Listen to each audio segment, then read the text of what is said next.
fuck their siblings. No worries. We alluded to child sex trafficking. There was all kinds of creepy sex shit that went on in Game of Thrones. You're like, it's a cruel world, horrible things go on. You're not totally wrong for touching on those subjects. Okay. So we're gonna do an offshoot, and we're only gonna focus on now. You got to see the Starks, you got to see the what was it, the Tullys, Yeah. the Lannisters, Oh all yeah. these, and they're like, okay, but we're just gonna focus on one. Which one are we gonna focus on the most? The Targaryens, the most sexually depraved. And keep in mind, this is a show about what? That shows you dicks and titties for no reason, but we gotta show you. Yeah. If you've been watching for more than 30 minutes and you haven't seen a dick or a titty or heard some skin slapping aggressively, we haven't delivered a Game of Thrones episode particularly well. You have to have that. If So it it was sold starts to me out. like that, I probably would have watched it. I've never watched it. Yeah, That was a better pitch. degenerate. That was a better pitch. Like somebody sold it to me, talking about, oh, the main characters die and this happens, unsuspected thing. I'm like, yeah, no, not for Like, me. no, it's nudity and incest. I'm in. I would have paid attention. Would have taken a look. Oh shit. Curiosity would have kicked in. Yeah, they're complete It's, psychos. I do remember that.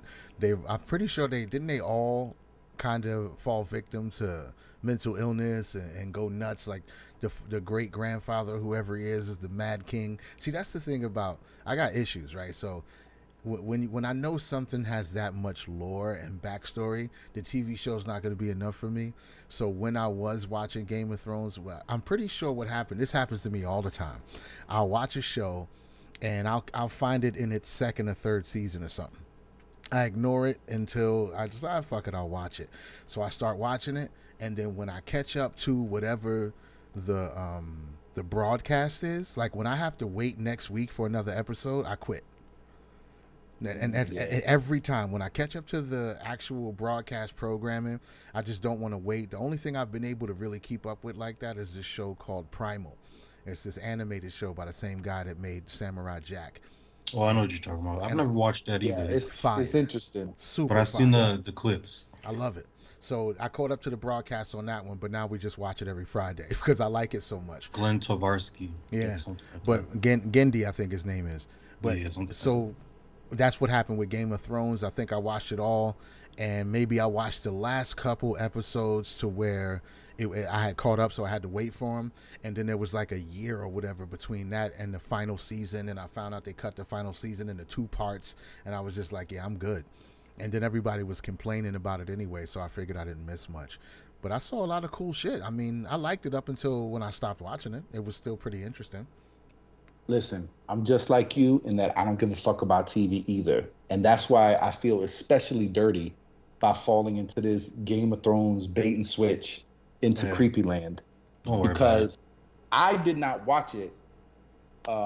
I didn't even fuck with TV for years. And I just so happened to start watching TV again. And it was already into season three. And I saw one episode. I'm like, what the fuck is this? Willow? Like, did they reboot Willow? What is this? And I started watching it, and I'm like, okay, this is pretty good. I kind of like this. I see where it's going. I didn't know about I didn't hear anything about it. Like again, this is a time where I'm completely monastic. I'm not really engaged in much in the outside world. And now I start watching this show, and I got to catch up. So I watched season one, season two, and as a person who never gives a fuck about TV to watch TV, I was one of those people who's like, I can't wait. What the fuck are they going? What's going to happen next? Oh fuck, I can't wait till the next season comes on. It got me. So Mm. the ending was terrible. So I was like, ah, good riddance. Like they could have they just gave up on this. They should have took like a couple years off before they ended it. Like they shouldn't have rushed this bullshit. Like once it got away from they had the dude's writings to reference, it just became Avengers Assemble. It's like now we have an excuse for a badass scene. Like Yeah. all of that shit, like who did what, and oh shit, I didn't see that coming. They threw that shit out the window, and it became a Michael Bay film at that point. And so what made it was dope in a different way, but it wasn't on brand for what made it dope and why it made you like it. So a lot of people didn't like the ending or whatever. But now, so we go into this House of Dragon, and I kind of fought it. I'm like, I ain't watching this bullshit. And then finally, I started watching it, and It's into the fourth episode, and I don't know if I can keep going, dude. Uh, So when it starts out, it's set like a couple hundred years in the past. It's when the Targaryens run King's Landing. It's like 100 years before the Mad King or something, or 200 years, something like that. So it's showing how King's Landing got to what it was, right?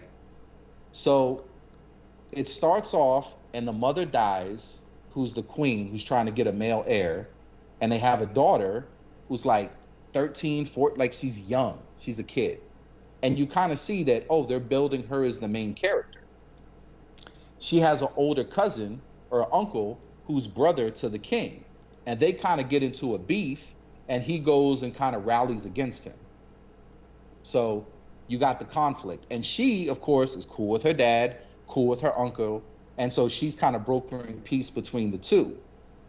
Um, and they start having they introduced this concept pretty early on as like, and we understand at that time, women are just bargaining chips. You're going to marry who you're told to marry. This is for power, for alliances. You have to do it. You don't have a say. And I could empathize with women kind of feeling like they're auctioned off and not having any say over their life. Like, yeah, we get it. It's horrible. You got to fuck this dude no matter what. It's kind of fucked up. I get it. So they want 1999. to, so so they want to touch on that concept. So the first thing they do is when the dude dies or his wife dies, eventually like, yo, you're the king. You got to get a male heir. You got to get a male heir. You have to do it. So you got to marry somebody. And so people start throwing their daughters in front of him, like, hey, we can make an alliance. And he has to start thinking calculated. And the best match politically, okay, is a black Targaryen. How is there a black Targaryen with dreads? I don't know. Just yeah. accept it. It's Okay. medieval England. It is what it Okay. is. Yeah, I was just So about to go on the whole like, wait, what? But you're right. Never. It doesn't even matter. Who cares? it is just doesn't matter. Yeah, It's a because wait, roster. no, hold on, wait. I can't. I can't just let that. I can't let that rock. He's Not a yet. slave that has made his way to England. No, Hold on. It's because gonna get. the whole Targaryen mythos is that We don't incest, and they interbreed, don't right? interbreed with anybody. That's why they all got white hair. That's why they all go Right. crazy. It's But little did you know, there's a Maybe black the dude with white dreads, maybe the and and, original is a black guy. and they just didn't. They just didn't address it at all. nothing. No slipped in. No exposition. No No, like. Oh, I'm glad just my black mother was nothing. Just he's here. fuck it. I'm a Targaryen. I got dreads, and me and my wife got a 9-year-old mixed girl, and we want you to walk and have a talk with her and see if you'd like to marry her. Okay. And that's his best political option. And so it's like a serious option to be considered. It's something that I guess I don't know. And they told her like, yeah, don't worry, you'll marry at 9, but you don't got to consummate till 12 or 14, I think she said. Oh, And so they thanks. have a scene where this 40-year-old man and this 9-year-old girl are walking through the garden, talking about how they should consider marrying each other and what are you interested in. And that, yo, it was some creepy shit. And that's what should have told me to jump ship. Like, all right, we've already. But then I'm like, you know what? It's Game of Thrones. Back in those times, I'm sure they considered like, look, you're about to be on your period in a couple years. It is what it is. So we're dying between the ages of 24 and 35. Like, you're basically middle aged. Time to start making children. So okay, it's grotesque by today's standards, but by then, okay. And so what ends up is he says, I guess that was even too creepy for him, even though that's his best political alliance. And he ends up marrying the daughter of the Hand of the King, which is a dude that you could clearly see he wants power. So yeah, marry my daughter. And she's like 15 or 14, and she's the other girl. She's the daughter's best friend. So then they get in a beef with each other because it's like, oh, you're fucking my dad. Now hold on, I know I'm all over the place. I'm gonna get to the point. I'm gonna tell you why So much him Yakubian is lore, man, to get grooming. into. So much. So much history to learn about. Just So much rich so much ingredients. questions. So much. So much unsolicited information just being poured over us. It's just so much creamy whiteness. It's just lathered liberally all over Does me. it Doesn't All stop. right? so so so then they kind of move on or whatever, and then the thing becomes like, yo, you got to get married. Like, and this again, this is a teenage girl. She's like 14, 15. She looks like she's 13, 14, 15. So they're Targaryens. The uncle says, let's go and hang out for a little bit. The uncle gets her to a brothel. They start alluding to it, right? Hey, you see where this is going. So I'm thinking, okay, this is like a 13, 14, 15-year-old girl. I don't know whether in real life, I don't even want to look it up to know. But in the story, like, she's clearly a kid and she's made to look like a kid. You know what I'm saying? She's a fucking kid. So what do? They don't cut. I'm like, okay, you guys can cut now. Cut ship, cut rope, abandon ship. Like, you're good. We clearly get that this dude is fucking his niece. Got you. Got you. And they said, fuck that, hold my beer. We're gonna Game of Thrones it. Get a under the scrotum dentist shot. Let's really get, yo, they got her titties out, they got her fucking, and I'm like, oh So my what God. is Aries Spears? Am I seeing underage titties Tiffany right now? Haddish drama going Hold on right on. now? And that's why I what wanted is the to frame it argument? as, and I usually don't go down this road, and I don't like to spark the tribal flames or to find reasons to point something out. But I thought the same thing. I'm like, they're not even talking about the underage titty scene in Game of Thrones. Like, shouldn't this be all over social media? Shouldn't have Tucker mentioned it? Black Twitter should be on fire right now. Like, what's going on? Nah, they're still too busy celebrating the death of the Queen of England. Right, and plus, and we did lose a rapper. We did lose a rapper yesterday too. Wow, this shit is amazing. In LA again. I'm just trying to figure out. Okay, so just not to get too much into Game of Thrones possible pedophilia, but was it like straight up like in regular Game of Thrones fashion? So there was no clever fade to black, like as they leave the room because we know what's going to happen. They just went all the way. Titties, moaning. Game of Thrones did. All the greats, all the hits, all the yeah, like we know what you came for, and we're gonna give it to you in spades. Here are some underage boobs.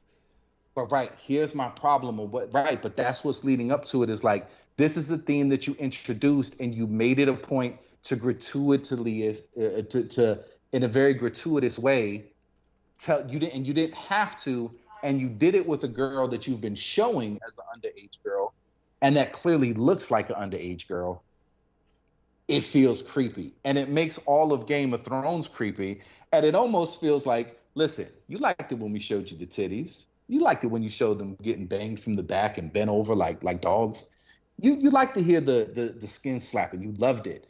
And then we started doing you like Tyler Durden and sneaking in, splicing in some dicks every episode or two. Just a quick dick flash. Hey, look, a dick here. And you still stuck with it. You're like, ooh, I love the intrigue. I love the dragons. I love the magic. It's so awesome.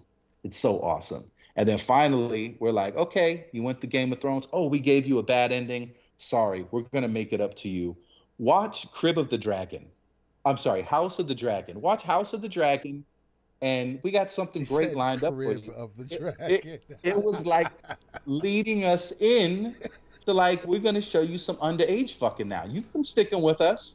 We gave you some titties. Everybody applauded. We gave you some dick. A couple people squinted, but nobody cut rope.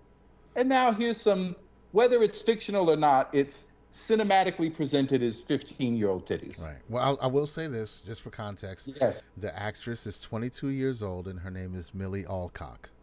But the implication. Right, true. Implication is one thing, but if we want to just go step by step, Aries legally Spears nobody's going to jail. Right. Aries Spears was playing with real children. So she's 22 years old. In the mythos of the show, she's presented as a 15-year-old, but she is 22. I put it in the same table. No, we can't do that. You can't say me acting out sex with a 9-year-old is the same as me acting out sex with a 22-year-old. That just does not work. Who's supposed to be 15? Who's supposed to be playing a 15-year-old? I get it. In the show, lie in the ladder is better. In the show, she's 15. But just tell me she might as well be 22. Like, why are we playing with a No, 15-year-old? that's not lascivious enough. Oh That's my not gonna get god, enough. Yeah, we that's gotta. not young enough for them Yeah, Yakubians. because we need to get these Yakubians in front of these screens. We need asses in I can't seats. fuck a 20-year-old in a cave Yeah, on a she's pile of wolf skins. she's ancient. That's what Elvis said in the room. That's a scene right there. Yeah, this shit's Look and yeah. listen, and the reason I acknowledge it because it's and this is why it's so here's the audacity, and I don't know if I've mentioned this before, but I don't know that people have picked up on it. Um, Britain is trolling us is still being the empire. There's like some kind of cinematic agreement that the higher speaking people like this is like the real deal, ancient coded heritage type shit. It's the mother Like, of English, though.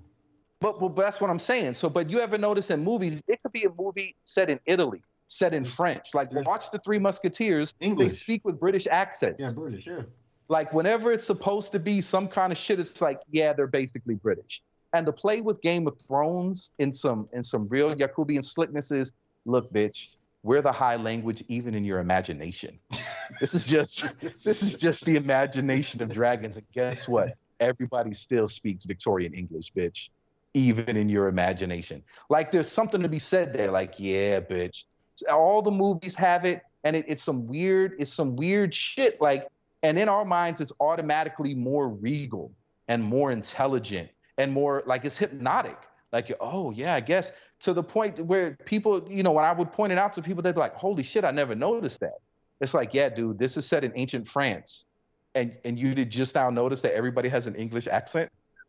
What if they have French accents if that's what they were going for?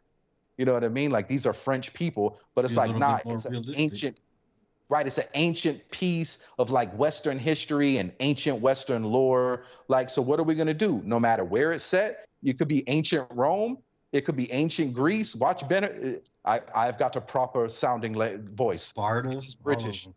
dude. It's some low key slick shit. And so I get it. It's completely immersed in all of the things that um are all of the things like black extremists would be like, yo, that's some white people shit. They're absolutely right. This I couldn't defend it. And again, I did enjoy the original one, not the child molester Game of Thrones. I don't know if I can continue on board with them from here on out, but I am glad that she's 22. But dude, it's some weird, creepy shit. And I was shocked that it's like it didn't even make a blip. Yeah. You know what I mean? Like Yeah, everybody was like, yeah, it's Game of Thrones. Yeah, the bitches. I know she's really 22, but but she's playing those are the 15-year-old. times. She's playing underage titties. So you're saying so when you were watching it, you were getting a little bit of the gratuitous, this is not necessary vibe. Like I, even for I the was story, this is a creeped little out. extra. I Mm. was creeped out. I was creeped out because even if you're saying like, okay, we know she's 22, got it, but she's underage in the story, and she looks very young, right? But you're like, no, we have to, and it's with her uncle. So Well, in that's any other part for the course for the situation, Targaryens, though. That's not even part of the conversation. That's just what but it is. I get it, but we're talking about in the modern day setting, like this is every stripper's background story. Yeah. This is every stripper's origin story, Facts. right? It's like you left her with Exotic dancer, sir. right, and he introduced you to sex when you were Entertainer. underage, right? And we can argue about if it was consensual or there's a part of you that liked it and all kinds of creepy, weird shit if you really start unraveling it. But at the end of the day, we all agree, like, yeah, that shouldn't be going on. Like we've agreed as a society, and so you're still showing it to an audience that that's where we're at. And I get that you want to make us uncomfortable and show us some shit, but just having their faces close together in a brothel and you allude to it, we already, those of us who haven't been completely ruined by pornography, we already feel Right, uncomfortable. right. We already feel uncomfortable with what you alluded to, but you had to go the steps just like, nah, hardcore Skinamax, softcore fucking show the titties, get the moaning, and it was just creepy. It was Yeah. creepy, and I'm kind of creeped out that everybody isn't a little creeped out. And I get listen, we've all had like creepy thoughts. You know what I'm saying? Like I've had thoughts of like people let me hold their baby. I'm like, wouldn't it be crazy if I just threw the baby through the window? Like I wouldn't do it, but it goes to your mind. Like, wouldn't that just be crazy if I That's just all punted bigger this baby out babies. I the feel like I'm window? gonna drop it. You know, but you know what I mean? Some absurd shit that you should never do, and you can't even explain why would that even pop in my head? Right. Like that's insane, and you would never act on it, but it's there. This creepy shit that can pop into your mind. We don't need to crystallize it and accompany it with like a visualization. It's not needed. Get out of here, Yeah. honey.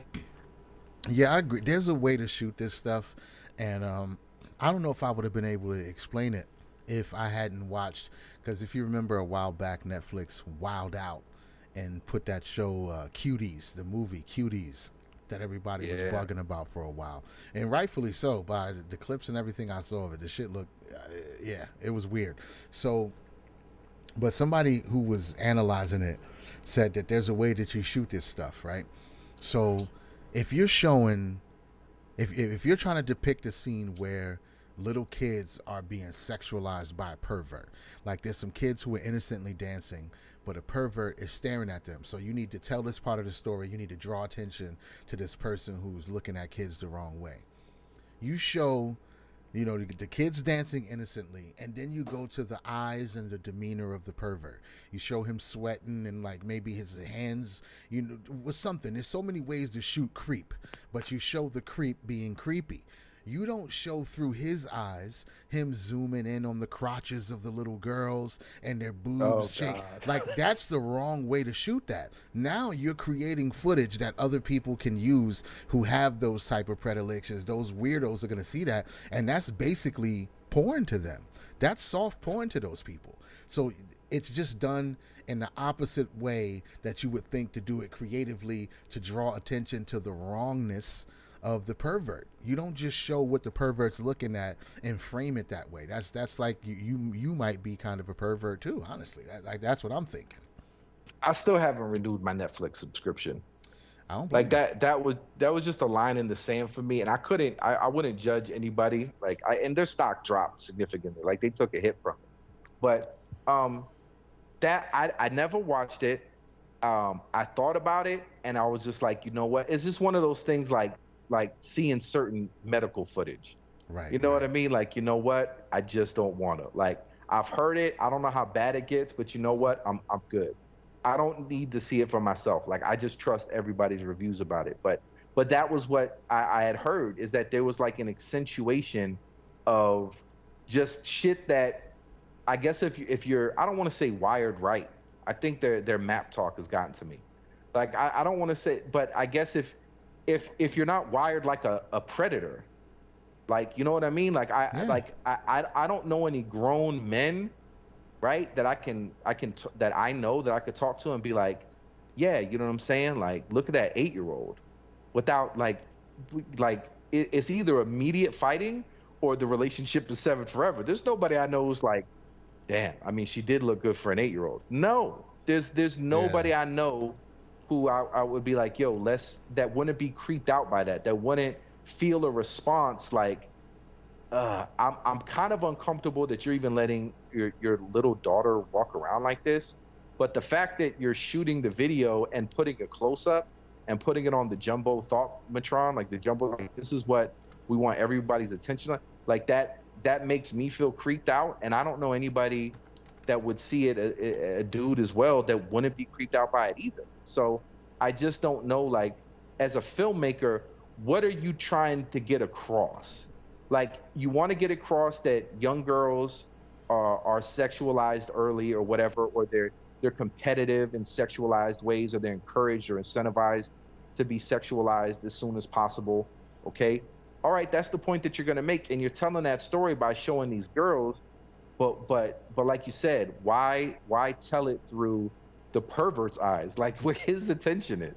You know Right. what I mean? and Yeah. and I don't know, in that movie, did they show any creepy dudes? Was there any like creepy antagonist that's like, this is why This is a problem. Yeah, I think there was a few parts in the movie where I remember because the person I was watching was breaking down the movie, and they brought it to the attention because there was, I think there's a scene in there where one of the girls might be like washing clothes, and you know how in the Yeah. in the hood, you know, you got that communal washroom and shit. Everybody do their laundry in the same place, so. I think she's washing clothes and she has her headphones on and she's dancing and she doesn't realize somebody's looking at her. And when they frame that scene, they show through the guy's eyes rather than just. I mean, you could get all the same point across and maybe even more effectively just by showing the creep looking at the little girl, sweat beads coming down his head and shit, like him licking his lips. Like that's uncomfortable enough without actually putting the child in frame in a sexualized manner. There's a big difference between those two things. And like I said, the first way would be technically, I think, more effective to get the point across that this dude's a creep. He's dangerous. This is not somebody you want hanging around your kids. All you got to do is just show him. Well, I guess and I hate to play devil's advocate, but I want to try to be as fair as possible. I guess maybe um, people send their little girls out and they're like, oh, she's just a little girl. Who cares? And they don't think like no one's gonna look at her sexually.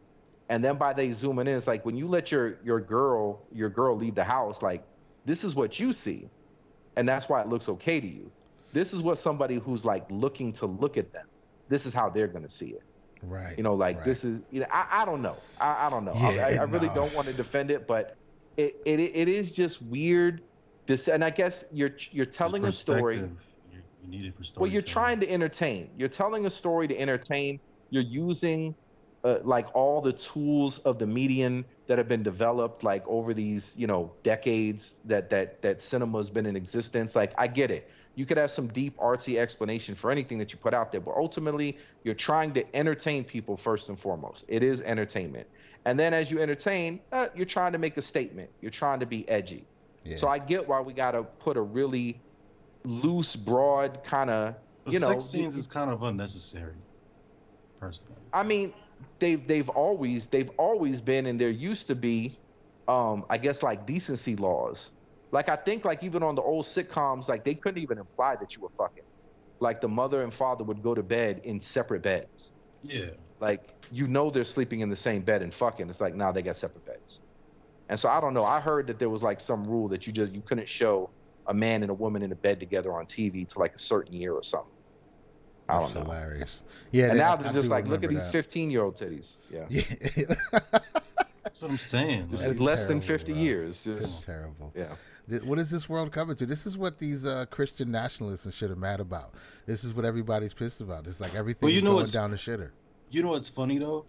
Christian nationalists are upset about all this, but it was all made by fucking Jews and Catholics. Fair. Well, there's that.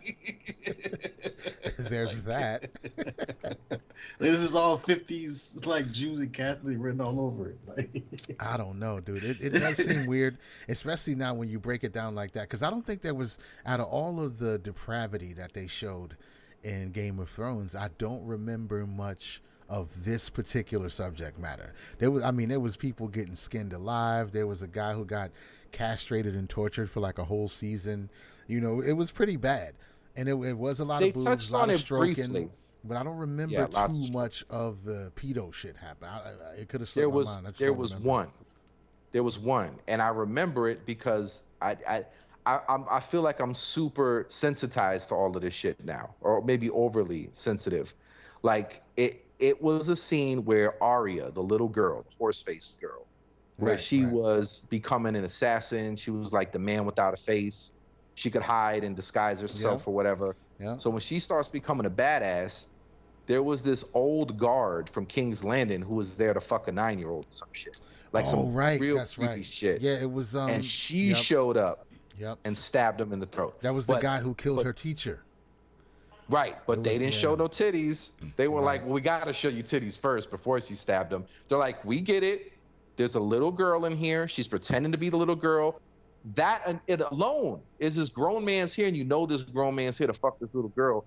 The situation already kind of makes you feel uneasy. And I get that's what you're going for in art. I want to make you feel a little uncomfortable. I want you to look at this. I know it's uncomfortable to look at it, but look at it. You made your point. You didn't have to show any titties. and he ends up killing her, or Right. he or She she ends ends up up killing killing him. him. Right. Right. But they didn't show you anything. Okay. But they still, hey, so we showed you this concept. Hey, can you believe there's child trafficking? Yeah, it's fucked up. I get it. We're bringing attention to it. We're talking them. I get it. You didn't show it. Like, you could have done the same shit with this. You know what I mean? Like, seeing dude walk with the little girl was creepy enough. And then the very next episode, you raise the ante and be like, all right, like, let's just have this chick fuck her uncle in a brothel, and let's show full on titty meat. Let's just do it. Let's just do. We want to bring attention to the issue. We want to make you feel a little uncomfortable. It's art. But I just also bringing that up, like you said, I'm looking at it right now. I looked it up because so the guy's name was Merrin Trent, Sir Merrin Trent, and he killed Serial Pharrell, the dancing master. He was a cool cat. So having him show up to the brothel looking for children was another way to further villainize him. absolutely Right, so they was making sure like this guy is a complete scumbag. He already was serving the queen and killing people who we liked.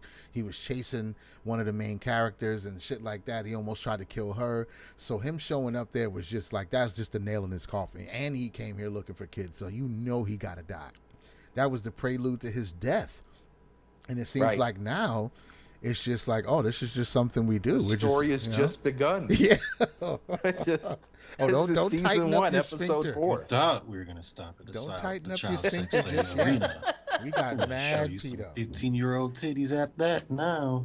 Yeah, we got a barrel full of pedo shit lined up for What? you this season, We bro. read the emails. We know what you Yakubians want. We've Yeah. seen your search history. Yeah. We've seen your browser We history. saw We know what you want. how quickly you forgot about Epstein's death and what was going on. Everybody's blind now. Okay, so y'all dig this shit, huh? Okay. Yeah, this could be one of those things. This is psyop, bro. Maybe they're just trying to see how many people watch it and don't complain. Maybe they just put it out there to see how, this is how they test the waters, Damn. right? They test the waters like this to see what y'all really into. Cuties, okay, that was too far. Everybody got pissed off. They stopped watching Netflix and shit like that. It's like, all right, let's pull back just a little bit. They're not ready yet. They're not ready. And then we All right, do. let's hire Aries Spear and Tiffany Haddish to have a kid jerk off a car to toy right, train. right. See Right, how that let's goes. do that. Well, they seem to be still pretty mad about it. Yeah, but Aries Spears and Tiffany Haddish are both Negroes. Let's try it with white people and see if anybody No. gets angry. Right, with one of the most popular shows ever. Right. And then everybody was kind of like, you know what? All right. All right. Don't take That's away Game of hilarious, Thrones. bro. We love Game of Thrones. It's like, okay, cool. We know your line now. As long as there's dragons and white supremacy in the land of imagination and everyone has British accent, then, you'll let it ride. Well, Cool. No Surreal, problem. Got you. Surreal just commented, "Is there any butt stuff though?" With the butt stuff boomerang in full effect. Like, yeah, I mean, I think at this point, butt stuff would be a step down. That's like that's just regular. Butt stuff is putting on a robe. Right, Like that's that's just regular. like that's a step back to decency. Yeah, there was only like one or two. I think there was like one gay guy in the whole first game. Oh no, there's a couple gay guys. Really was well. I mean, there was like one or two that they zoomed in on as main characters. I know they found out it was somebody important. I remember it being some kind of prince. They was all mad when they found out he was gay, but I don't remember there being too much of that. Loris Tyrell. Yeah, I yeah. think it was. He sounds like And a he had a fancy couple lad. boyfriends. Yeah, sounds Yeah, like one of the and then fancy there was, boys. And Oberon was, I think, bisexual. Oh well, I mean, he's Latin, so he was like, he was dancing around and freaking all fluffy, and so, but they didn't He's show very it. well spoken. And being well bi dressed, yeah. back in those times, I guess that was just him being a hero. He's just like, I'll do anything. I don't give a shit. Right, But he to- was a Spartan. Right. Yeah, exactly. He was a bisexual warrior. But to be just straight up gay, that's like, oh, hold on. That's a little much. Like, we can show Khal Drogo rape his wife three episodes in a row, but we can't be doing no gay stuff. We don't want to go too far and push the boundaries too far. No, but they did. They showed a couple of gratuitous gay scenes. Mhm. They had dudes rubbing them down. Yeah. there was some man love scenes. I'm trying to think of the other one. Maybe I just Oh, blocked it out. Renly. Renly. He got murdered in season one. He was the Bartholomew, the younger Bartholomew. He was Mm. gay and couldn't let the secret out. Okay. And then Okay. Loris Tyrell, and then I think there was like, and then of course all of the dudes that they show him with. But yeah, they're not main characters. You're right. Right. Yeah. But they Yeah. got it in. Yeah. It was a You little bit know, in there. They slipped some butt stuff in there, which is respectable because I mean, with all this other shit you got going on, you can't pretend that yeah, there's. be fair. Oh, and remember that one guy? Who was it? They were about to kill somebody. He ran into some guys on the side of the road, like they were riding horses, and these guys were about to kill him. And the only reason I remember this is because of the line. They knocked him down, and it was like pull his pants down, and the other guy starts like tugging at his clothes, like he was trying to get his pipe out, and he said, "I'm gonna fuck you into the dirt." That shit was hilarious. It was a rape Oh threat. yeah, Theon. Yeah, I'm gonna fuck you into the Yeah, dirt. I was like, oh, this guy's a pro. This is not your first rape rodeo, pal. You don't come up with that on the fly. That's like his signature line. That shit was that's ridiculous. that's his finishing move. That's from the top rope. Yeah, Jimmy Superfly Snooker off the top rope. They'll fucking bone you into the dirt, pal, and leave you here. Yeah, that guy got the worst of it. He got treated terribly. It was almost like with everything else that was going on, it was almost like just too much. It's like, could somebody just stab this dude and get it over with, bro? Like you beat him, you fucking chop his pipe off, and then you torture him enough to where you let him escape. You do the psychological torture. They let him escape just to catch him again and bring him back. Made him, a servant, a manservant. You had to serve food. He had to watch the guy who chopped his pipe off.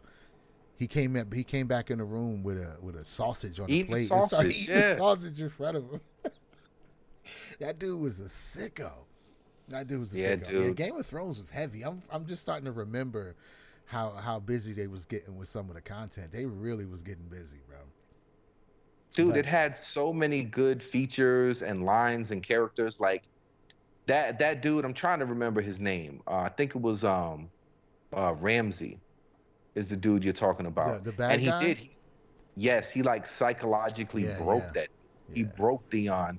Like it was almost like some Abu Ghraib shit.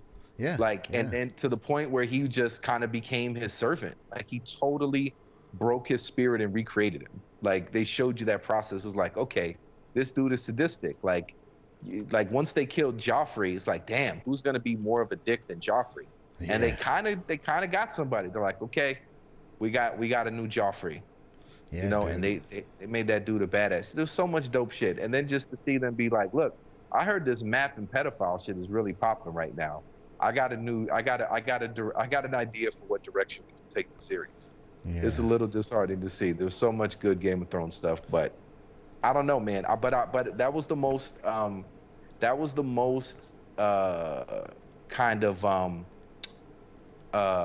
peculiar thing about it is I really expected, like I was just shocked that there wasn't more controversy surrounding it. And I did say it in a British way, just to Right. Just yeah, pay that homage was to perfect. the true gods of civilization, who all period pieces must be spoken the Queen's English. Yeah, dude, Yeah, that's weird. That is weird. Now that you bringing that up, because I had heard nothing about it. I definitely saw the trailer, so I knew it was like a young queen or whoever. I don't know, what they call her, a duchess. So I don't know what her position is, but I knew there was a young kid in there that she looked like yeah. she was of some stature. She wasn't like a slave girl or nothing. She's wearing fancy robes. She had the white hair, so I'm like, oh, okay. So there's like a young.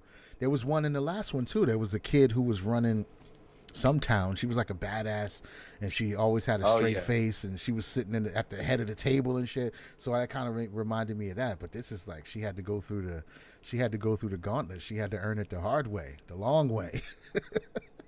That shit's terrible, bro. I don't even feel right making those jokes because she's 15 in the show. So it's very, very weird. And I hadn't heard nothing about it.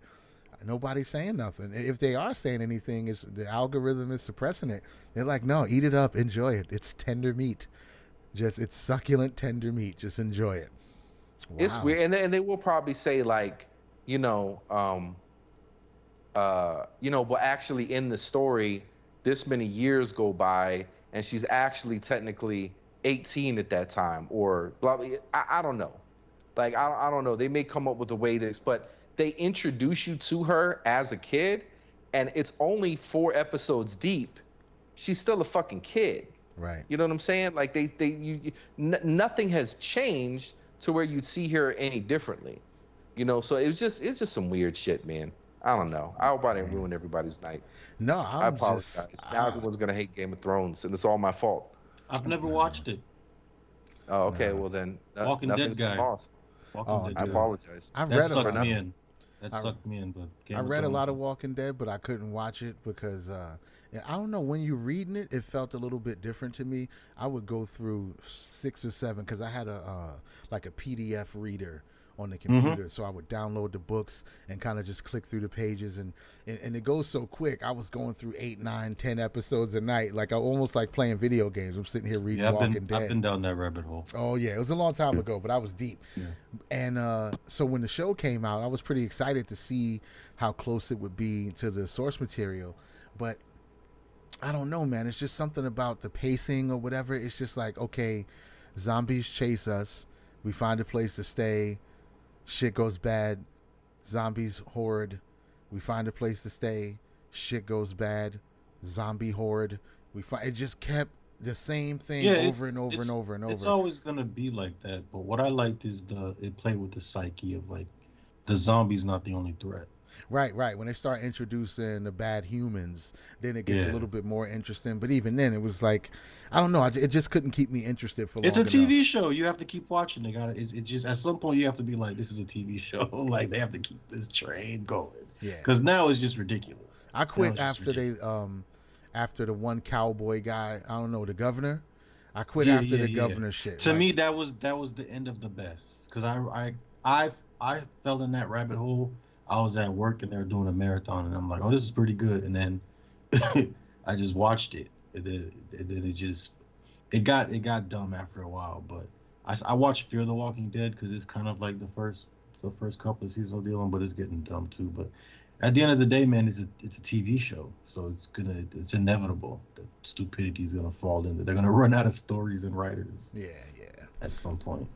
I don't blame them. I mean, they kept people interested for a really long time. Is this still on? I know they got the spinoff, but AMC is not killing that horse. Like AMC is going full throttle with it, and it's actually at its last season as far as the original, and then there's the Fear the Walking Dead, which is still going, which I think might be dying soon, to be honest with you. And then they got a couple other spinoff shit that they do with it. And then they still have. There's supposed to be the movie with Rick. That's supposed to be coming out. Yeah, because Rick is supposed to be doing a movie. Yeah. Why? So. What kind of movie could you possibly make? What material would go into a movie? They changed everything. So basically, instead of Rick dying, the lady like shipped him off to some group type stuff. So yeah, it's just so. Well, dog said he's tired of making these zombies movies. He want to go back home. So he said, if I come back, I'm making movies. So that was the contract. Wow. I'm just like, what? I don't even know what you could put in a movie at this point that hasn't been done in the show 40 times already. Yeah. At this point, like, they've done so many, like, it's written itself to death. And the comic book is a lot better, to be honest. Yeah, I love the comic. I read that for a long time, but eventually, I moved on. But it was super interesting. But the show, it's just when you watching it, because there's so many ways to frame it.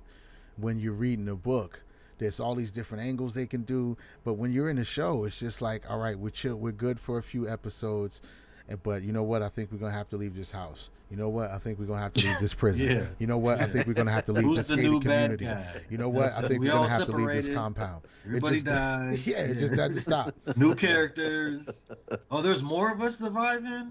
Oh, those are the bad guys. Yeah, you know. Okay, so somebody in the chat here says that Rhaenyra, whatever her name is, Rhaenyra is 18 by the 4th episode. So there's a time jump between each episode. So what episode does she get banged in? Is that when she gets banged in the 4th episode? Oh, okay, yeah. So she's 18 by then, hopefully. I guess that makes it a little better. A little bit. A little better. Because if you actually married her when she was 13, I don't believe a Targaryen would wait till she's 18 to bang her. That's just Look, me. I don't think he would.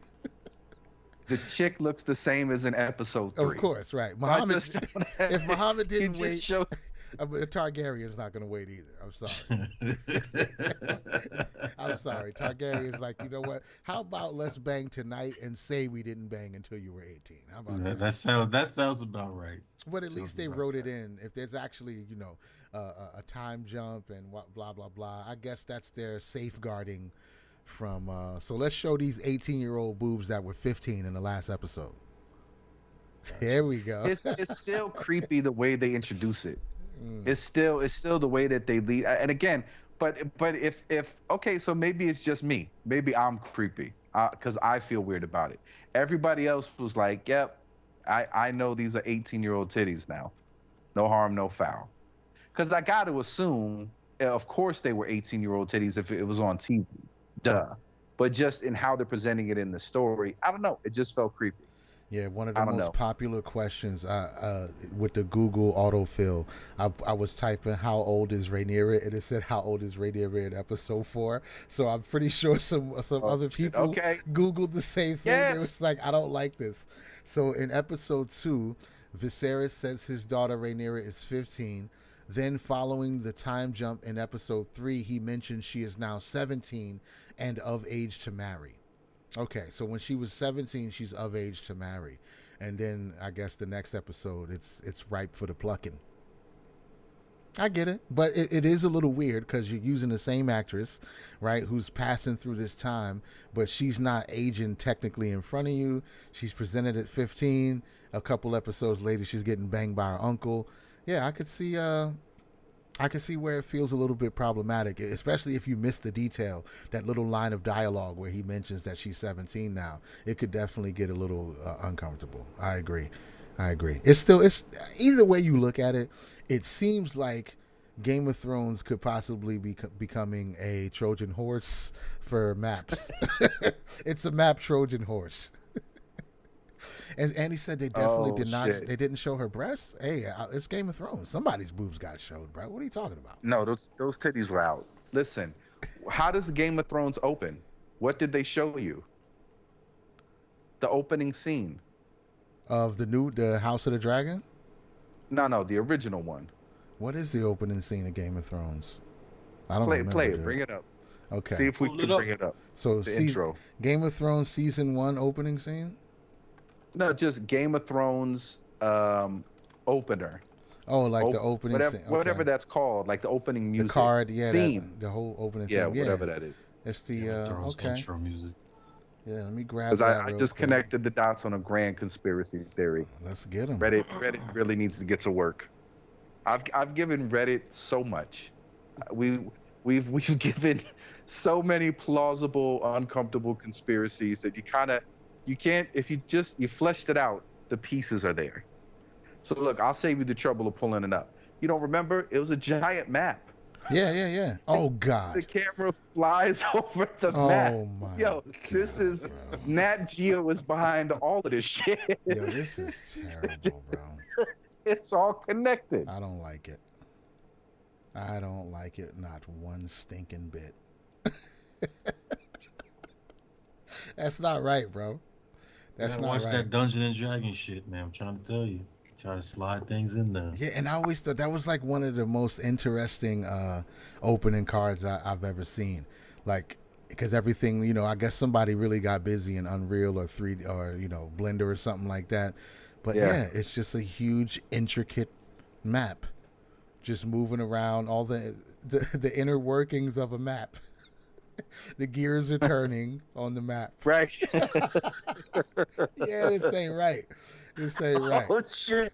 Wait a minute. That's true, because I always took it as like a metaphor of like there's like an iron reliability, like to the cycles, like as above, so below. Like here's the sun, these iron rings around the sun, and look, that's responsible for the clockwork of all of what's below it. The relationship of the earth to the sun, and the cycles and whatnot. But in hindsight, it's like, yeah, you're trying to say like these kings and queens, they're like the sun, they're the rulers of the planet. And these sigils and symbols are the real power and source to all of this. Like everything that you see, like they're basically like gods on earth. It's like, no, this was just the chaos going in to a dude's mind as he's looking at a Right. girl in the laundromat and his forehead is sweaty and he's biting his lip and he's looking creepy, like the Oh gears are turning. gosh. Yeah. It's a Game of Thrones. It's and the acronym is GOT. It's GOT and God. it starts with a map. You got This GOT. is bad, The bro. laundry It's the room. It's intricacies terrible. of the map. The thought process of the map. I get it. Hey, listen. I'm just gonna stay away from it all. At this point, I don't think I even want Game of Thrones or this is not even something I want in my search history right now. This stuff is I don't know. I don't want to touch it. I don't want to touch House of the But Dragon. where are you gonna get your fill of loincloths and dragons and swords and Victorian English? I just, you know what? At this point, I think I'm Tarzan. pretty. I think I'm pretty much done with that type of folklore. Like I might, if I really need to see something, maybe I'll go watch Conan. I'll watch something from my own era. I don't trust the new shit, bro. I know I sound like an old man right now, but I don't trust the new shit. I'm just gonna go with the things I know. I'd rather watch James Earl Jones try to kill Arnold Schwarzenegger and Conan. I trust James Earl Jones. I don't trust any of the people who are making Game of Thrones right now. I don't trust them. I don't trust them. None of I the don't good blame you. stuff. Yeah, I'm not messing with it, bro. I'm gonna leave that. But I appreciate you going in and collecting the information for us. Somebody had to do it. You took one for the team, and I appreciate it. Shout out to you, bro. Yeah, shout out to. I mean, you're the one. Honestly, you're the one best equipped to deal with it. Just because I don't know if we've been inoculated with against the Yakubian reach yet. When it comes to Yakubian knowledge, who else could we go to? It's fair. If I serve no other purpose, gentlemen, let me do this. Oh Let wait, me. they stopped the stream. The stream got stopped. See, this is the first time the stream has been clipped, bro. We're talking about Game of Thrones and maps, and they're like, "Nope, get them out of here." We graduated. But you know what? Good thing is I'm recording this on Skype, so I have the backup. So I'm going to talk about Oh this shit. when I upload the second half of the show. I'm going to talk about it. This is I'm glad it happened. I'm glad that happened that way. So we got violated for something. Who knows what for? I guess I'll figure it out eventually. But I already know what it's for. I already know. We just figured it out. I love the fact somebody complained about it. Yeah, we just got figured out. Some map out there didn't like the direction of this conversation and felt attacked. The maps felt attacked. So they reported the stream. See, this is what I'm Hmm. talking about. This is what I'm talking about. How, with all of the shit that we've talked about over time and with no complaints, the first time we get a complaint levied against us is a map. Oh, I love it, dude. I love it. It's hilarious. But they'll have to tell us why though, right? It should be somewhere in the background of the dashboard once I actually get in there. Okay. I should be able to figure it out. But that's pretty funny, though, I have to say. I Because have I to want to say. be fair, like to give them the benefit of the doubt. Because what we can always do too is we can repost it after we remove whatever Yeah. they said we had to Okay, it's remove. back up. It's back up now. we Okay. we've learned our place. We've learned our place. Our tones of voice are extremely apologetic, so we Well, don't what want to offend anybody. what I was gonna say that might to try to be fair is maybe because we're talking about a show that's currently on. No, but that's not, and maybe we didn't. I know they wouldn't do that because we're not revealing anything that hasn't been on TV. No, I showed the trailer. I did show the trailer. That's the trailer. It's Oh already yeah. on YouTube. So and it's not even showing the audio. But either way, like I said, that was still a hilarious chain of events. And I'm just gonna put on my entire tinfoil hat conspiracy theory mind and say we All right. offended some maps. I mean, that's It's my National narrative. Geographics. It's National Listen, Geographic. Yeah, it's if we National if all Geographic. National listen if all Geographic. if all three of us walk outside tomorrow and there's a copy of Nat Geo with a knife through it left on our doorstep, then we know. Yeah. We've discovered Then the we know how truth. grand it is. It's You know what I'm saying? it's the National Geographic cabal. They don't want us talking about this, bro. We blew the lid off it already, but we left it alone. We moved away from it, and they're like, all right, as long as they don't keep bringing it up. And then we talked about it last week, and now we're talking about it again. They're like, yo, you know what? Push the button on them real quick. Nat Geo showing you underage titties legally since 1977. Oh wow! They're powerhouse. They're powerhouse. They call up Mr. YouTube. It's like, look, they're on to us. Right. Nat Geos are going to be pulled off the shelves. Shut it down. Shut it down. Yeah, somebody's looking over at the YouTube exec doing the throat cut motion, like, get these fucking guns off the screen right now. You know how much money we paid to do that map gears turning CGI metaphor? We didn't think anybody would ever actually pick up on it. So was it just coded into the algorithm? If anybody says, the gears turning on the map, they're like, cut them now. Should I not? Should I stay? Should I go? Oh, what should I do? Well, you ain't really doing nothing. You ain't doing nothing until you run afoul of the algorithm at least once. I feel like that was our coronation into being official streamers, bro. Like, what are you doing if you don't get clipped? If they don't cut your stream, you ain't talking about nothing important. Yeah, so, we're now YouTubers, bro. We are now officially YouTube streamers. That was hilarious. Well, we appreciate it. Thanks for paying attention to us. When the algorithm smiles on us, even if that means cutting our stream. Because for conspiracy theorists like me, that just means we're moving in the right direction. That's like, we were raised on video games. You can wander around in a video game for an hour and nothing's happening. You're like, damn, where am I supposed to go? You only know you're going in the right direction when you encounter opposition. That's how you know. Yep. New bad guys pop up. Like, this is the way I'm supposed to be going. So that's what I would take it as. The bad guys got wind of what we were talking about, and they just threatened us just a little bit. To whatever Dick Cloud racial voodoo mascot we offended, we apologize. Listen, we meant you no harm.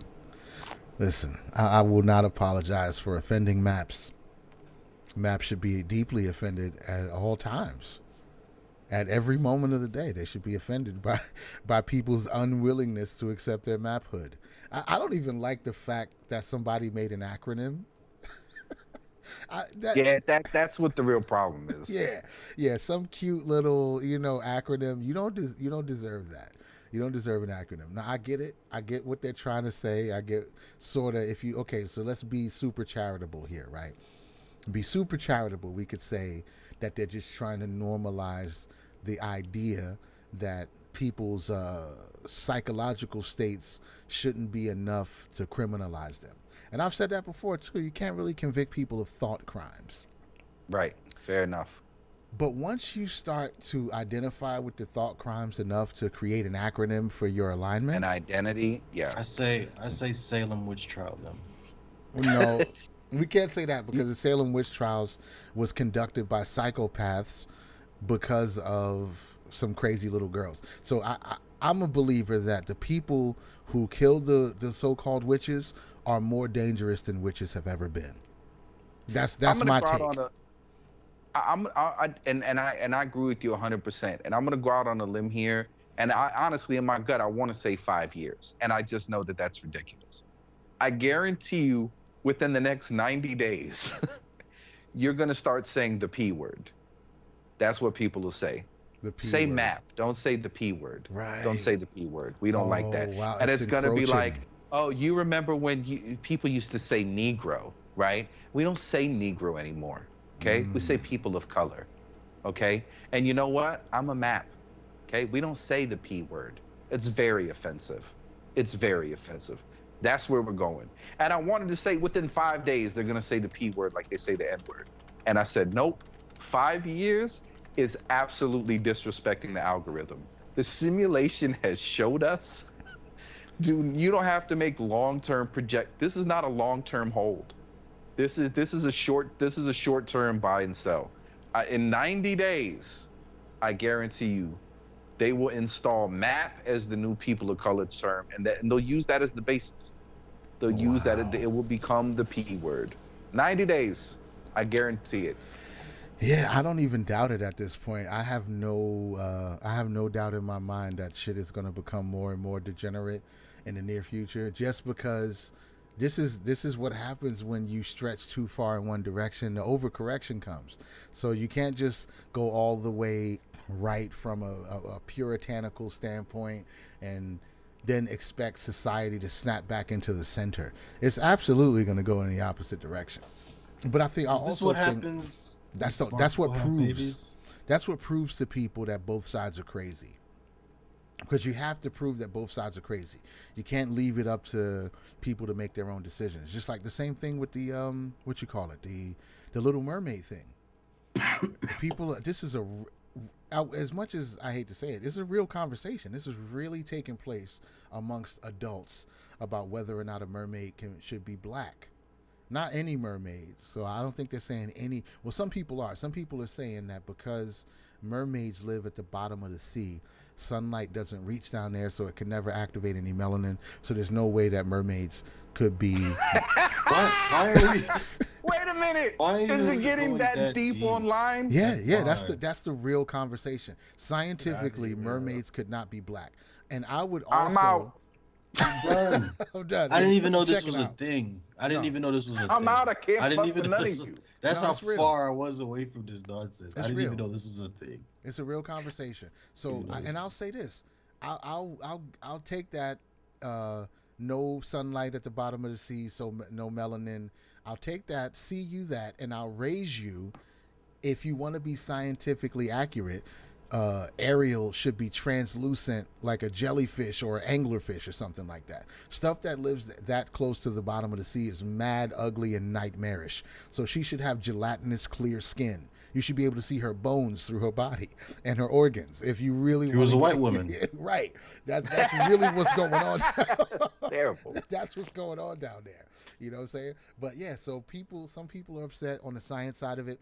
Other people are upset because their childhood has been ruined. You've taken something that was traditionally, a white girl with red hair, and you changed her to a black girl. They don't like it. They're like, how can I saw somebody say, how can I explain this to my daughter?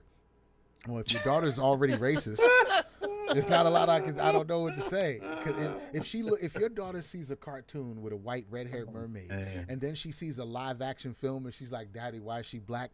You've already ruined this child for society. If that's what your child is gonna say watching a Disney movie, she's like, "I'm sorry, bro. I'm sorry. It just is what it is." But I get it. I get it. These people grew up with a specific Ariel and they want to see it. But the funny part is, They got mad for the same thing for James Bond when they thought they were oh gonna give yeah, it to yeah. you. Well, I knew that wasn't gonna happen. I knew that wasn't gonna happen. You can't have a black James Bond unless he's doing all his. That is James the great Bond. white height, man. No. The James Bond has to be white. It's the No, great he, white he height. has to, because he's not unless he's gonna do all his investigative work in South Central LA. He has to. You know be what I'm white. saying? He has to be if he has Well, to go do detective shit in Haiti. It has to be a white man down there doing it. No, a black guy why? might get away with it in Haiti, but not in like London. You can't do that. It's not going to work. Because you know why? James Bond needs to sneak around your mansion and hack your security punch card thing and get in and steal the shit on a USB stick. Nobody's going to let Idris Elba roam around their mansion. They're going to be following him. As soon as he turns the corner, they're going to be like, where's this Negro going? He's not going to be able to hack nothing, bro. No, you could do it exactly. I think you can more so have a black James Bond now because everyone will be terrified to be I'll called get called racist. racist. No one will say anything. Like that black gentleman's been fiddling around with the circuit breaker for a long time. That's Don't why he's say so anything, Janine. good. Oh, We'll yeah, be he's so racist. good because of He's white so guilt. good. He's the best James Bond ever. He's He the really best. cares about our circuit breaker. I also need Reddit to get on this. I want I know there's been the black supremacist conspiracy that white people are aliens. We need to start this rumor for mermaids. White people are actually the genetic descendants of translucent mermaids. Listen. Get right on it, Reddit. Flesh it out. You can absolutely sell it. I get People it, will man. pick up on it. I guarantee you. Well, what I was saying is this is how you prove that both sides are crazy. So when the Prince of Persia was made, and it was Jake Gyllenhaal, and then you had the Avatar. Great character, by the way. The Avatar movies were made, and they were all white, even though this is completely like Native American and Asian lore and all that shit. They were all white, and people did complain about it, but the white folks who made the movie was just like, "Oh, it's just a movie. Don't worry about it." And then like Ghost in the Shell, they take that character. It's all Japanese animation. Japanese animation, you got to have a little bit of extra leeway for, because even within anime, they model their characters to be marketable to Americans a little bit. Everybody in Japanese anime got big ass eyes. Yeah, that's why I thought it was weird that they were complaining that they cast an American woman. But Right, it's like, right. y'all female characters are not characterized as a They're not. They powerful look like Japanese American or woman. European. They look people. like yeah. They do. Oh, of course. Yeah. Again, Gods of Egypt. Gods of Egypt casted nothing. Oh, that was but great, by the way. Europeans. Fantastic piece of work. They casted Fantastic. nothing but Europeans as Egyptian gods, and when people complained about it, the directors and everybody else was like, "Oh, come on, it's a movie." But I learned so much about Egypt. When Ariel becomes a black woman, now all of a sudden they're like, "Oh, this matters," and historically and all this other shit. It just shows you that both sides are nut jobs. And the most powerful thing I heard somebody say was, they're not mad that Ariel, the mermaid, is black. That's not really what they're mad about. They're mad that these people are watching these fantasy movies as a form of escapism, and now you're injecting Negroes into their escapism, and it's breaking the fantasy for them. They're like, I come here to get away from black people, and now you're putting black people in my movies. And I think that's that might be kind of close to true. I get it. Yeah. I get it. Yeah, you let them have their safe space. No, but I don't even think I agree with you that nobody's being an honest actor in any of these complaints about shit, because really it's a story. Everything else is incidental. If it's a period piece and you're going through for historical accuracy, then there's sometimes like, okay, this movie, the Woman King or whatever, right? If you cast Meryl Streep instead as the lead, like I would get it. Like, okay, and there's a lot of embellishment in the movie, right? But it's still set in history. It's telling a historical story. It makes sense that it would be nothing but African people. Yeah, absolutely. Well, this is also I get it, real events. The safe space is about. This is the caveats I've heard. So, the character, as long as it's a fictional character, and as long as the race of the character isn't central to like the struggle, the story, like Black Panther, casting Black Panther as a white person would just be trolling, because everything about him is him being from Africa, him being black. Like it's in the name. It's all part of it. Okay, so give me White Blade. I want White Blade. Daywalker.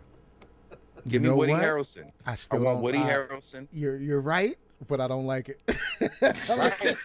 Yeah, and I'm gonna tell you why you don't like it, and why this whole thing is fucking bullshit. Is what we basically want to do, and what the Dick Cloud racial mascot voodoo doll is basically defined by the instances of declarations made on behalf of the community in the public. And I guarantee you, we could run it through AI, and we could get kind of a picture of what the Dick Cloud consciousness is, right? And it would agree that, nah, you can't have Black Panther, and no, you can't have Blade. And it's making up the rules very conveniently, because what it really says is, white people, we want access to all your shit. We want to be able to access all your shit. Don't fuck with any of our shit. Right. If you take my shit, it's cultural appropriation. If I take your shit, I remixed it, I reimagined it, I rebooted it. It's right. Empowerment. I'm telling. Listen, if people in Nigeria want to tell the story about Godzilla set in Japan with nothing but black people, good for them. Good for them. And they didn't do nothing wrong. The Nigerian Cinematic Associates of Nigeria, they did nothing wrong. They want to tell their story for their culture, and I want everybody to have that license. Where it gets fucked up is we want to make up rules to basically have an advantage. I can hit you, you can't hit me, let's fight.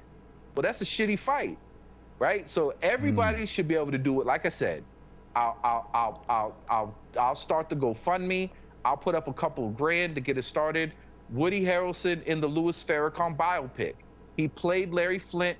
He could play Farrakhan. I believe in the man. He could do anybody. Um, if we're just gonna let everybody tell their story, because maybe you have a point. Maybe you have a point in having Louis Farrakhan played by Woody Harrelson.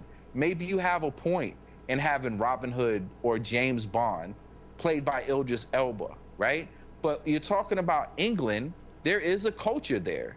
There's a civilization there, and there is an ethnicity that, even though Robin Hood's a fictional character, it's set in the backdrop of a place where there was nothing but white people. So it's Wow. and I'm fine. Let's have it. I'm fine with the James Bond, but what it happens is, it's an infringement into, okay, there's some James Bond may be the last little bit of white cool that exists. Like, I'm very sophisticated. I fuck all the bitches. I get drunk. I run secret agent bitches missions. I murder people. Like, I'm the shit, you know. And I'm the CIA, and I get pussy, and I'm cool as fuck. And I'm in Britain, so he's gonna be white. He's from Britain. But then to just say, okay, well, we're gonna put our dude and put our spin on it. We're gonna have a black James Bond. It's like, the identity, like you said, there is a level of like culture integrity where it came from, right? It is in a certain, it has an ethos and a certain race, a certain geography. Like, and if you want to tell that story and reimagine it with somebody else, I think there's a way to do that, and everybody should be able to explore doing that, and you could like it or not like it. The thing that I think that breeds resentment and just for everybody it's just a one way. It feels like there's just the rules are set up in such a way that it can only go one way. And I'm like, look, you either got to let everybody do it, or you come into some really weird linguistic gymnastics that are necessary to explain why the double standard should be okay.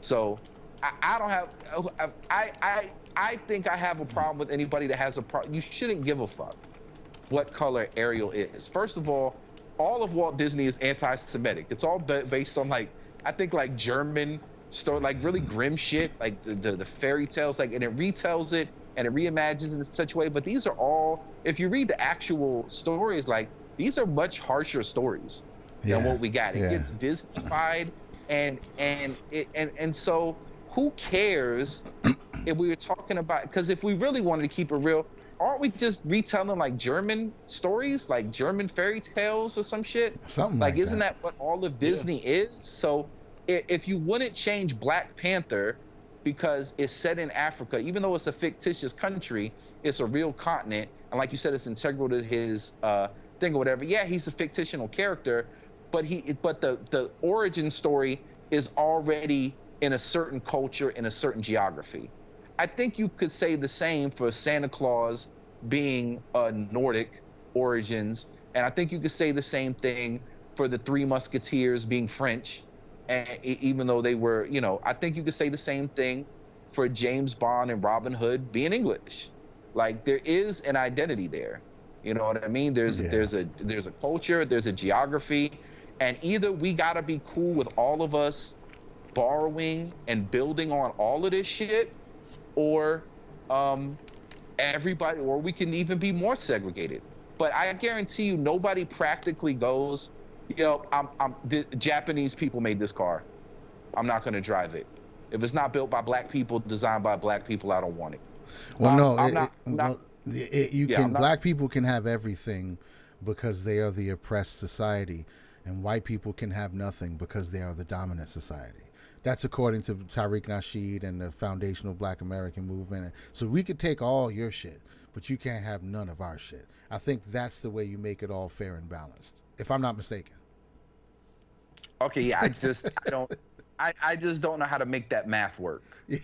Oh, it's not supposed. It's not supposed to work for you.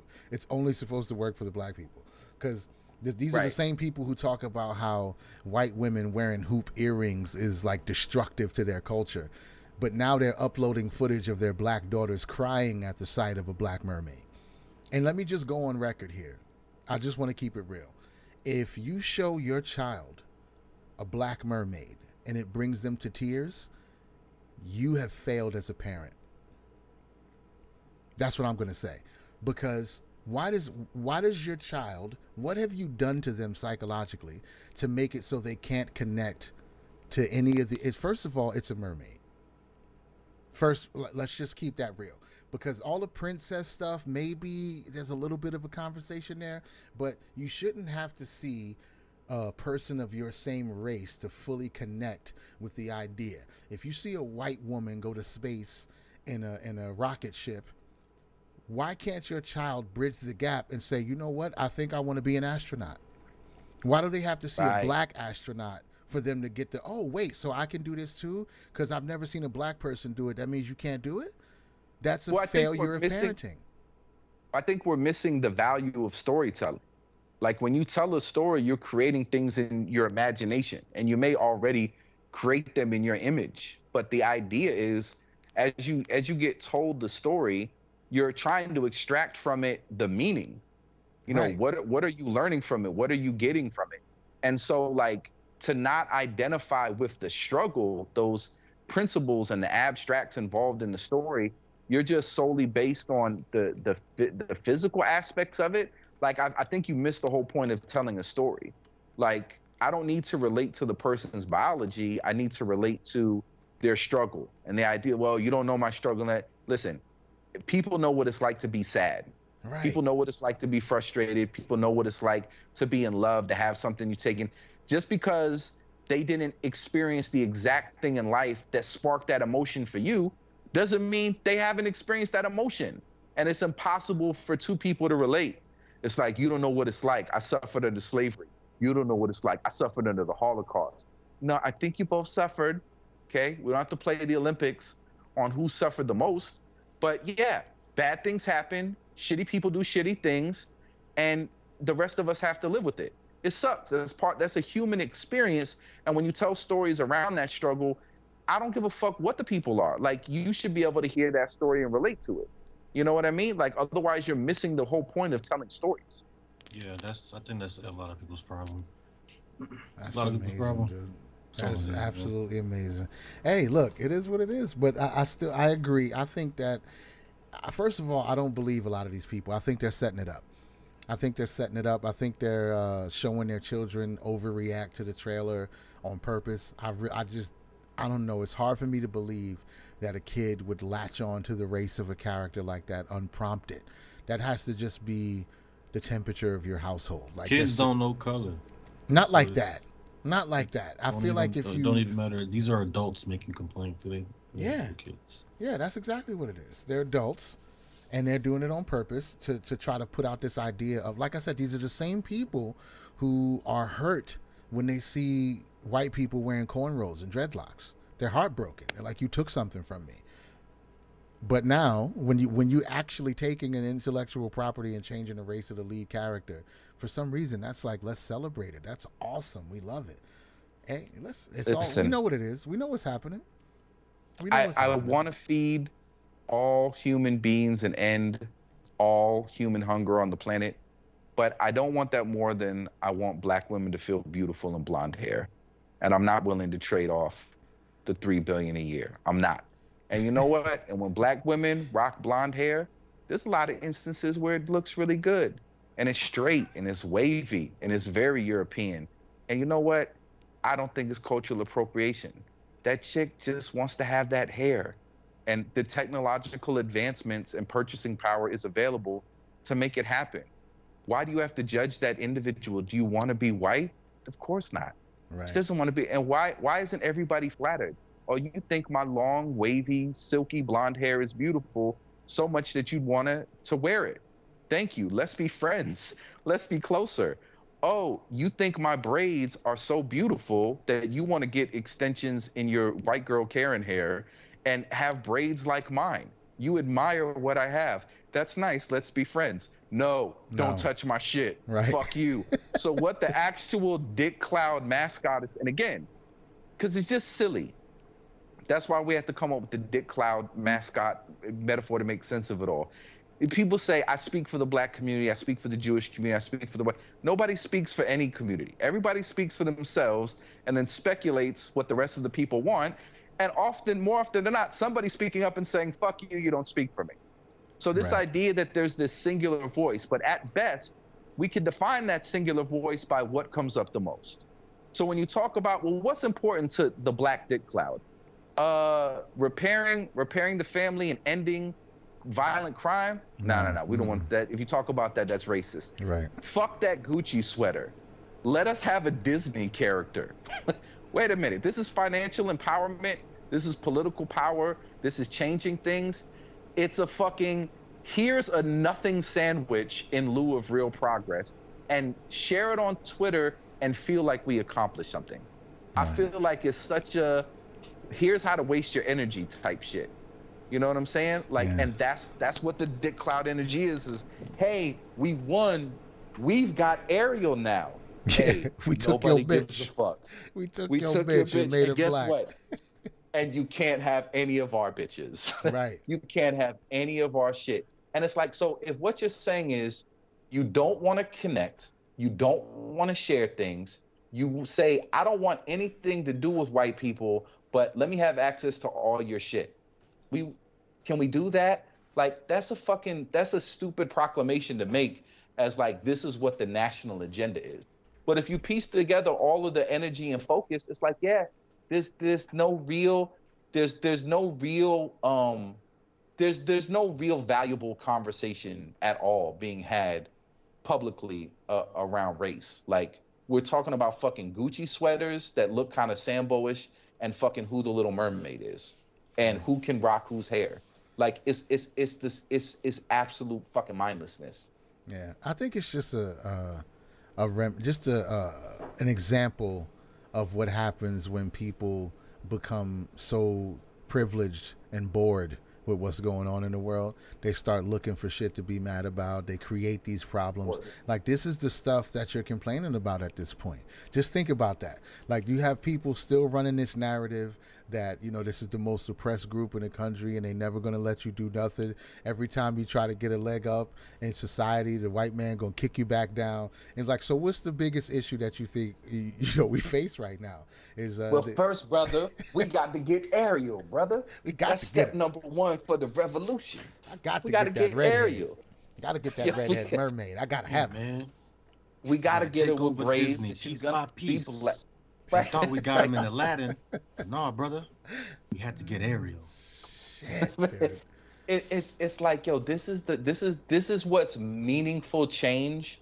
This is racial reparative therapy.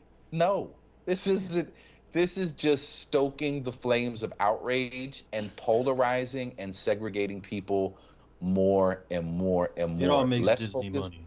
It all makes Disney money. I've been heard they've been tanking. I heard all of this shit has been tanking, dude. And they can attribute to COVID or people not being. Yo, I feel like people tuned out on all of this. I think they're lying about all the numbers. I think the numbers are bullshit. Really? Yeah. Because they've been putting out some, like, that Buzz Lightyear thing, like, that shit tanked compared to what Disney has been recycling trash since 2000. They've been redoing movies over. People were pissed about that one too, over and over because it had they've been squeezing out the 90s. They've been trying to come back from the 90s. Like, the 90s was clearly like their best fucking run. They had hits. They had hits upon hits upon hits, like Jamaican Dance Hall in the summer. But ever since then, 2000 hit has been dead ever since. Yeah, I don't think like, it's the same. Everybody's wrong, though, going the through it. accusation of Star Wars kind of helped them out a little bit, and they're doing a good job writing the stories. But, like, as far as, like, their traditional cartoons and shit, I don't know who's checking for that shit. Yeah, We're it's still stuck in the 90s. whole Hollywood. It's the whole Hollywood. Everybody's taking a dive. Everybody's scrounging. It's like playing Hungry Hippos. There's nothing trying good to find to talk about. Old shit that you can rehash and repackage and give to a crowd who probably has never heard of it or whatever. So they're just grabbing every old property they can think of. Matter of fact, like you said, we laughed earlier. You said, what is this, a Willow reboot? There is actually a Willow reboot. So they're Nice. scraping the bottom of the barrel right now. that's why Not that like Willow's the bottom of the barrel, but they're looking for every possible yeah, thing they man. can go grab to repackage. New intellectual property is on nobody's priority list right now because they don't trust it. They don't trust new intellectual property. We need to go back. We need to bank on nostalgia. They're trying to bank on And nostalgia. you know what we got? You know what we got in spades? New intellectual property. Right, right. So we're at Yeah, the head of it's the what's curve. needed. It's needed. The people in charge with the they're out of ideas. They got nothing. And I just think as a to heal all of this shit and get people to abandon their Dick Cloud voodoo racial mascot is from now on, you can't use it. This is tier one. This is tier one of initiatism or initiation. Um, if somebody that didn't look like you invented it, if they didn't, you can't use it. Go through your life I agree and with that. if the motherfucker that invented it doesn't look like you don't get access to I it. think And that, racists are full of shit. Me personally, I right, think right. everybody from And the this is how KKK, anybody who hates black people and loves a PB and J, you need to denounce your hate for black people. absolutely. If you put on And a even gas mask when the police throw fucking tear gas at you, you must hate the Negroes. If you stop at a red light, you must hate the Negroes. Listen, That's this all is I'm and then saying. If you really hate something, if you really, really hate something, don't you want to go ab- to its fucking core? Like its listen, fucking core? absolutely say I will not touch it. I will not eat of that tree, sir. You know what I'm No, I will saying? not. Fuck And look, that. and if you want to take it a step further and go to tier two and be even more enlightened, you can't use no shit if you can't build it or explain how it oh works shit. yourself. Oh, You now know what we're I'm fucked. saying? Everybody turn your internet off right now. Does everybody know how much of a piece of shit you are? The needle for humanity is moved by a tiny number of people that figure shit out. The rest of us are fucking useless. So to come up with some weird shit like, oh nah, white people invented that. I'm not gonna fuck with it. Oh, that's some black people shit I want them to do. It's silly. It's you. There's no way you can make it. Everybody is borrowing some shit or building upon some shit that somebody discovered. And how do you know we're not the 480 trillionth experiment of humanity and just happen to get seated on this planet? And when people talk about, yeah, but before the white man, we created everything. That's just this version in this universe on this planet. Right. How do you know that there hasn't been a whole bunch of flops of different people on different planets in different universes? How far back do you want to go in the Akashic record to see who really invented what? How do you know that this isn't the 490 trillionth time we've just rediscovered it That's what as I'm a saying. species? Like, think about it. Think about that. Like food. Like how did like somebody invent fucking like putting together like food, I don't know, baking? but if you can't Like, explain it, you can't eat it, bitch. you know what I'm That's saying?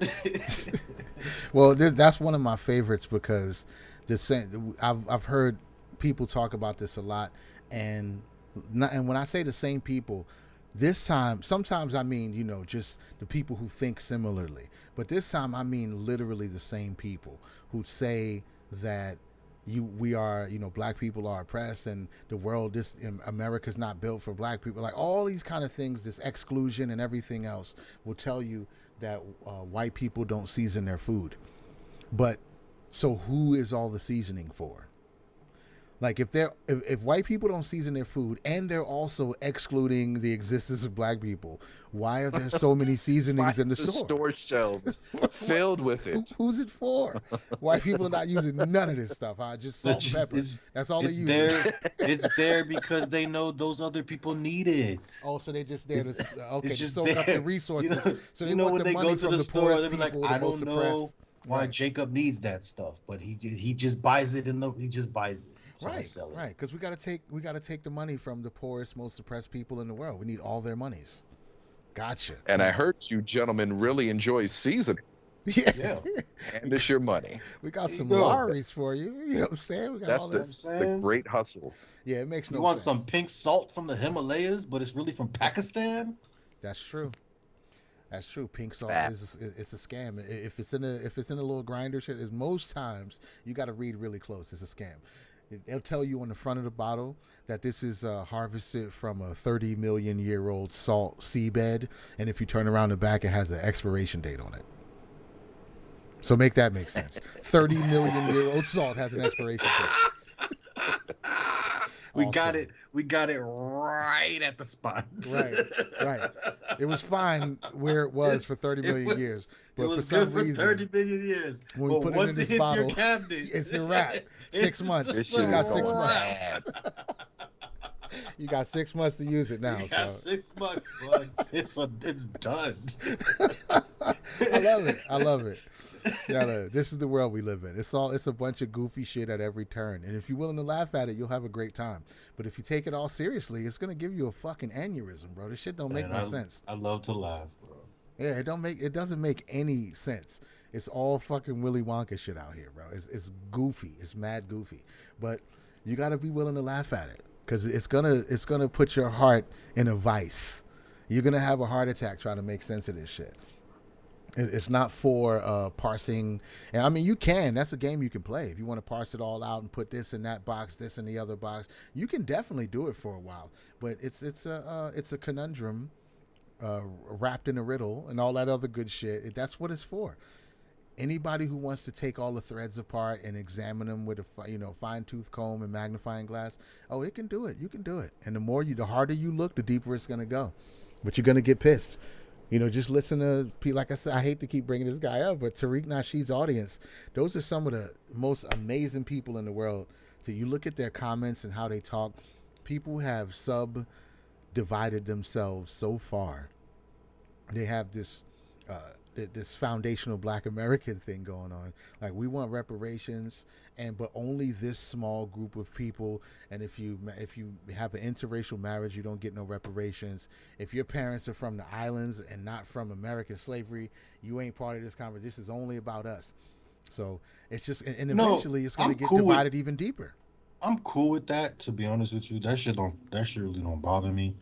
But it's just like, I don't know, man. It's just the ignorance of like the more like you're saying, like the more separation. It's just because the how kumbaya further down thing, the line we gotta go. That don't work. Kumbaya don't work. We can't have everybody putting their heads together to solve the problem, because it's not going to work, because those are those people and these are these people, and we're not the same. Just because you suffer and I suffer don't mean we should both get our suffering repaired or diminished. No, fuck you.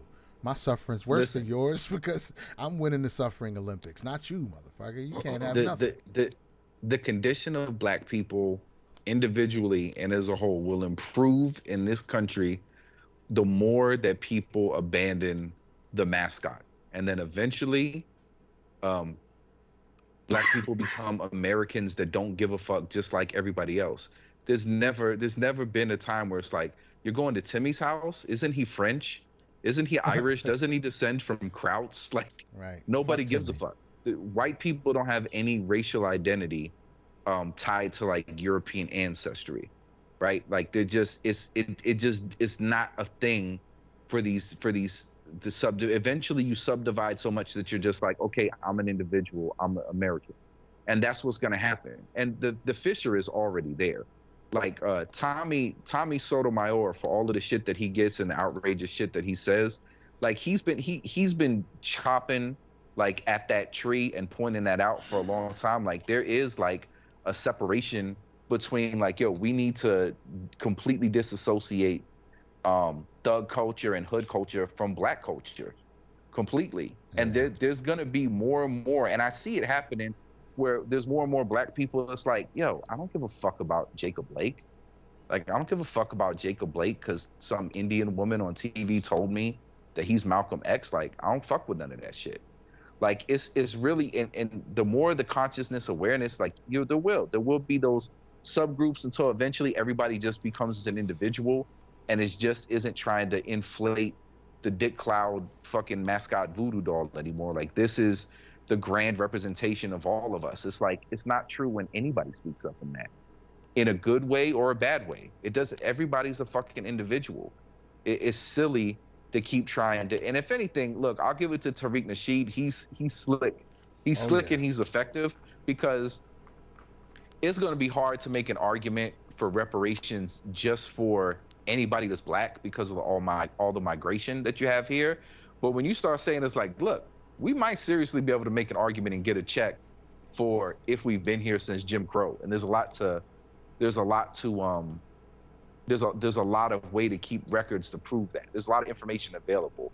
Yeah. So like if ever there was a path forward to get reparations, it's probably smart to take that narrow approach. There's more of a likelihood that he'll get that through, or that would be something that would eventually happen, like a national disbursement, over we're just paying race-based reparations. I think there would be way more of a backlash to that. I think if the United States government ever agreed to give black people reparations, that would be the week before they announce the comet that's going to hit the planet and all the white people are going to Mars on a spaceship. I think that would be the last thing we hear before they decide that the planet is no more good. They're like, actually, we were going to give y'all money, but we got to go. We got to go to Mars. Sorry. Well, have you seen that chart? Like somebody did a chart of like all of the funding and programs that have specifically gone to the black community, like since that kind of shit got rolled out. Like they calculated. Listen, fuck like that. Fuck that. Listen. Yeah, wait, hold on. All hold those on, out hold on. there That during was COVID. what he right? just said. For all you black churches out there in the hood, right? All you out there, right? Every single one of you, right? During COVID, there was a scam called PPP loan. Almost every church got a mill. So I don't want to hear shit about black people this, black people that. No, like you go had to your local church. No, you had it when you said fuck that. That was the entire black community's response right there. They're like, nah, fuck that. Now, like, what about all the shit that's been passed out over the last 70? Like, nope, we don't want to hear none of that shit. Doesn't count. Fuck nope. You, pay me. No, I need a direct deposit, son, of like $100 million. Because that's what they be saying. Like, if we calculate all the work that black people did since slavery, every black person in the country would get like $250 million. I'm like, I don't know if they're going to do that, personally. I don't see inflation has to be out the ass where that shit don't even mean. But do you understand? You're talking about value. You're talking about numbers of value for numbers that don't exist. Right. Like there's not that much money or wealth in circulation. Right. So when you talk about like what's owed and over time, it just becomes ridiculous. Listen, but when I say do it, it's gonna boost the economy. I say do it. No, it's not gonna boost the economy. That's like going to a party and spiking a punch with LSD. What? And niggas saying, "Oh, it's gonna be buying a good time." all the good shit. I just bought this baby cash. BMWs, Cologne, Newport trucks, the whole truck of Newport. It's gonna be listen. Let me niggas gonna be owning cars and apartment complexes. Let me tell you what would happen to the majority of people. When you skip steps to get to that money, you lose out on learning all the lessons that'll help you keep it. So there's a high percentage of people that commit suicide after they get the lottery and after they've wasted all their money. Yeah. And it's not to say that everybody would do that, but the people that would have eventually probably found a way to get money and they got the mindset and the discipline and the whatever, right? They would have been fine anyway, and they will keep their money and there will be an improvement. But for a lot of people, we would get right back to square one. Because, and I think this is true of most races of people.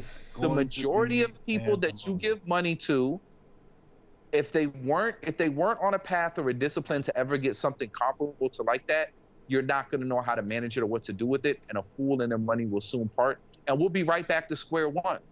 Like there's people are always going to find out how. PPP loan has already done this. No, we said this. The algorithm has already proved this theory. They gave a bunch of people money, right? Everybody was getting money.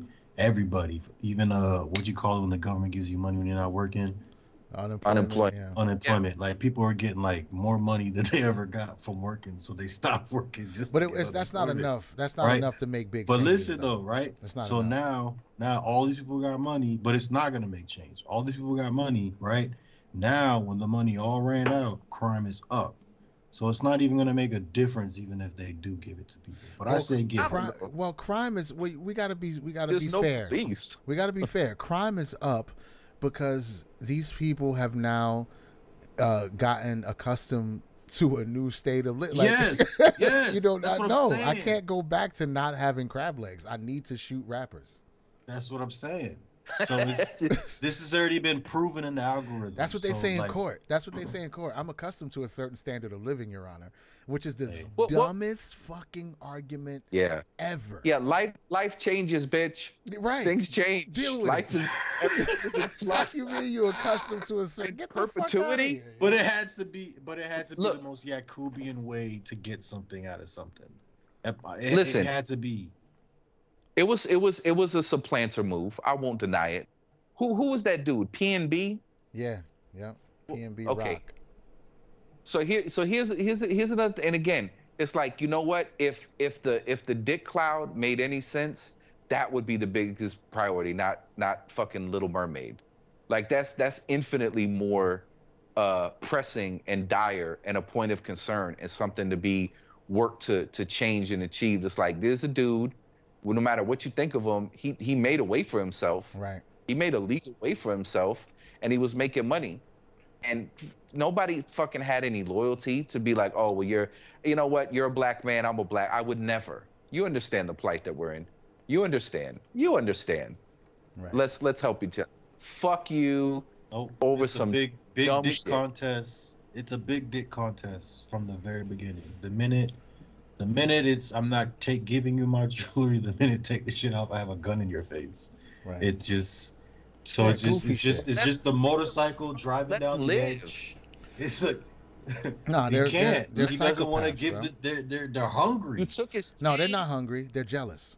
Let's keep it real. Yeah. Man, They're it's psychopaths. it's all the same shit. They're psychopaths. No, it's not the all same the because same when you shit. hungry, when you know how much money is floating around California. Hey man, When You you gotta- hungry, you gotta You you, take gotta what you can recognize the get. different types of hungers. nah, that jealousy is what it is. They're like, yo, I'm gonna make a come up. I'm gonna do what I gotta do, and they pick soft targets because they already hating. So the hate amplifies everything else. They hating on Man, people. But if you want it's money, so you could just bad. throw a They- brick through the window of a Gucci store and take all their shit and go sell it or something like that, which is infinitely. I mean, not that you should do that, but it's infinitely better than killing somebody. You know what I'm saying? Like take merchandise. Like people are already doing that. People, And you can't even sell the jewelry because it's already like Nah, if you didn't man, have a fence, you can't even sell the jewelry. You can't sell the jewelry, but also in California, they're not even chasing you when you go and you take right. garbage bags full of items. If you hungry, the food is literally free at this Right, point. because they won't Like, won't this prosecute ain't about.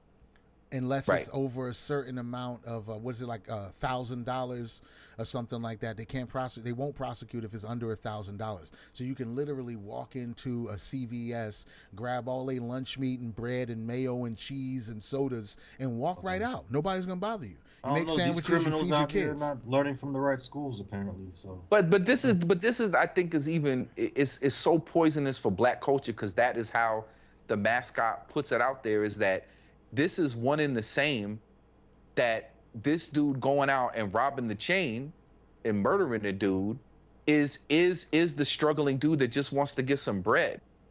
Like you can't, no, Yeah. There can't be conflated. There has to be a clear distinction, because one dude is a hero. One dude you do empathize with, like, fuck, shit is fucked up. I do want dude to eat. Shit is a struggle. What a shitty situation. You root for that guy. But the guy who takes a bite out of a sandwich right before he murders somebody for a chain out of hatred, like, Right. don't make that a fucking black struggle thing. He You was know what I'm probably saying? wearing Like, $300 there's no sneakers. nobility out of it. He was probably I'm wearing sure he $300 was. no, sneakers. he was bro. wearing jewelry. He was wearing jewelry. No, I'm talking about the person who did the shooting was probably wearing $300 sneakers. I don't know, but he's gonna get caught. It's 2022. Where Yeah, they it's got way canceled too high everywhere. profile. The son is bugging. That's And some you killed cowboy a shit. rapper. That's what I'm saying. Like, if you're gonna rob somebody, killing them is like the worst thing you're gonna do. Like, you're gonna have to take the L. Not that I'm an expert. I don't know. Are they It's just like- really catching rapper murderers? No, nope. Yeah, they I are. don't- They are. They are. Who have they not caught yet? Who have they not caught yet? From the ones that they've caught recently. I don't know. I don't pay attention to none of that madness. You're not no Didn't more. tapped the in. dude You're who not tapped killed? in. Yeah, not to Young Dolph rapper murderers. Young Dolph murderers were caught. Right? I know they're all getting popped. Like it's unprecedented numbers. Like Yeah, rappers just, are dying like crazy right But now. the reason why they're dying though is because everybody knows their location. oh You yeah, see what I'm I'm sure saying? that's a part of it. It's That's social a part media. of it. Yeah. It's a part of it. And then hip hop is from the streets, so there's a lot of street elements involved in hip hop. I don't So know. Yeah, Hip hop yeah. is also from people that read books. Like I'm sick of this narrative that hip hop is just, it's some street shit. I Yeah, don't know, every man. song If I follow the is lore, street they book. say street stuff, so I don't know. Well, I don't check. know. See, and also Now that's they're another saying thing. Puerto Ricans, blacks, and Jamaicans. So I don't know. I don't know. Another thing is that the people who are involved in this shit, a lot of them do have some type of history or proximity to criminality and gang activity anyway. I was just saying this the other, like, nobody's fucking bothering J. Cole, bro. Like, that dude's probably selling more records than everybody. I bet his appearance fee is Right. just as much as everybody else's. Yeah, But they're he not stays at targeting him home like that. and doesn't And he wear also, jewelry. he's not wearing that jewelry. So it's You not know? necessarily, and these guys do, I listened to an interview with the guy PNB Rock, a very recent interview, and he was talking about how he used to be into the same shit and how people be trying to size him up, but he don't, you can't catch me lacking because I used to be doing the same shit you doing. Like, I'm from the streets too, and I get it. I know a lot of people who come into hip hop are from the streets and they're from the, but they just have such a magnetism towards letting everybody know that they still part of it or they real, and I got Yeah, the it's burner ego- and fucking ego big bullshit. ego shit. And Ego even bullshit. I could even see if it was ego shit just concerning with like, yo, my music is dope, I'm selling records, and they not selling no records. But it's ego like, yo, you can't catch me lacking, son, because I'll be ready. I got it on me at all times. Like that kind of shit. You riding around holding up $30,000 to your ear like a telephone.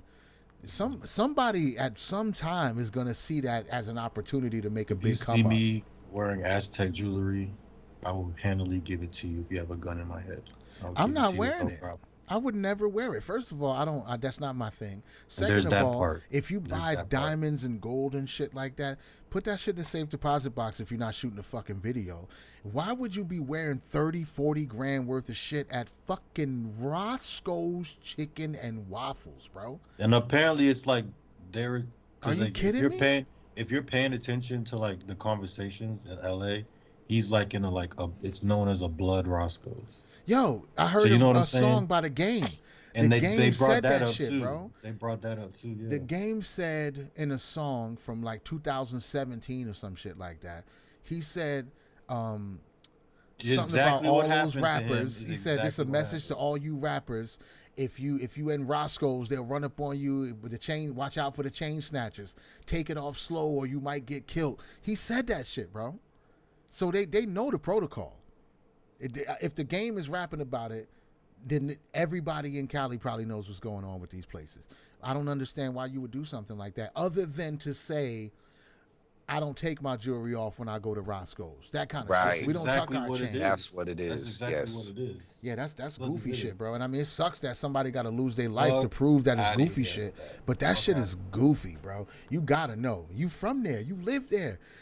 Those outta here. people are organized psychopaths and serial killers. This is not regular criminal shit like, oh, I'm gonna push somebody down and snatch their purse. These motherfuckers are legit crazy, bro. Legit out of their fucking It's a different minds. world in It's LA. a whole It's a different, different bro. world. Especially in the hood. Different. Take that shit to Beverly Hills. I mean, it's not like it can't happen in Beverly You'll be Hills. fine. Right. Right, but It's not like it the can't likelihood that No, you'll but be they say okay. it's getting real bold out there though. They're hitting like all the white spots. Yeah, it started with the dude. Well, the country is collapsing, to be fair. It It's all started. falling. The dude. I Duck. blame the white people for storming the Capitol. Yeah, that was the beginning of the That end was right the there. needle. When white That was people the start needle. acting out Dead Prez lyrics, the world is going down the fucking drain fast, bro. Fast. But I mean, I've never take seen. that I've never shit to seen. Beverly I Hills, was man. this. I was so appalled as an American when I seen that. Doobie, Right. I When was you- so Doobie. appalled. I Doobie, was what so you got to appalled. do is my brother, please, you have to get that Dead Prez song "Assassination," and have that over some video footage of storming the Capitol. Oh yeah. That's a million views. Make yeah. both sides so uncomfortable. Like, I don't like this rap music, but I gotta tell you, Yeah. these boys are right on the money. I'm down And then for. people I'm who down love for Dead running up on them Prez, crackers at they city hall. right? I hate Trump. I fucking hate Trump. They can't have this song, dude. That'll make you feel almost as uncomfortable as Cutie. to have to see the juxtaposition of that Dead Prez song with that Dead footage. It's Prez will got to probably happen. issue a copyright strike against us. They'll be like, "Yo, get this shit off the internet, bro. I don't like it." They can't. We changed it. And we'll put commentary at the beginning and end. We'll get around it. Right, The right, law's yeah, on the side, gentlemen. yeah. I'm doing it. That's it. I'm doing it. It needs to be seen. Somebody needs those images and that sound beamed into their brain simultaneously. It's gonna change you forever. It's gonna Make change you sense of forever. it. Someone's got to do it. I'm down. I'm down. But yeah, that's some crazy shit. It sucks. It shouldn't happen, but we do Yeah, it's understand terrible. that this shit's happening way more often now than ever. I remember, like I was saying, I remember when a rapper dying was a tragedy. The whole world stopped when Tupac died, Biggie died. Like everybody was like, "Holy shit!" Now it's like you get a few days of news coverage and it's back to the regular rotation. It's just normal now. And the reason that it's normal now is because how long can you celebrate violence, murder culture, prison culture? Like how long can you celebrate that? And along with the caveat that you better be keeping it real, eventually you're going to start giving birth to real fucking murderers, and this is just your culture now. This is just regular shit. People are just dying all just in LA, South Central. Like people are dying constantly with shit that don't have nothing to do with rap music. So when you add this extra bit of shine and money and publicity and all of that shit, it's just gonna get worse and worse and worse.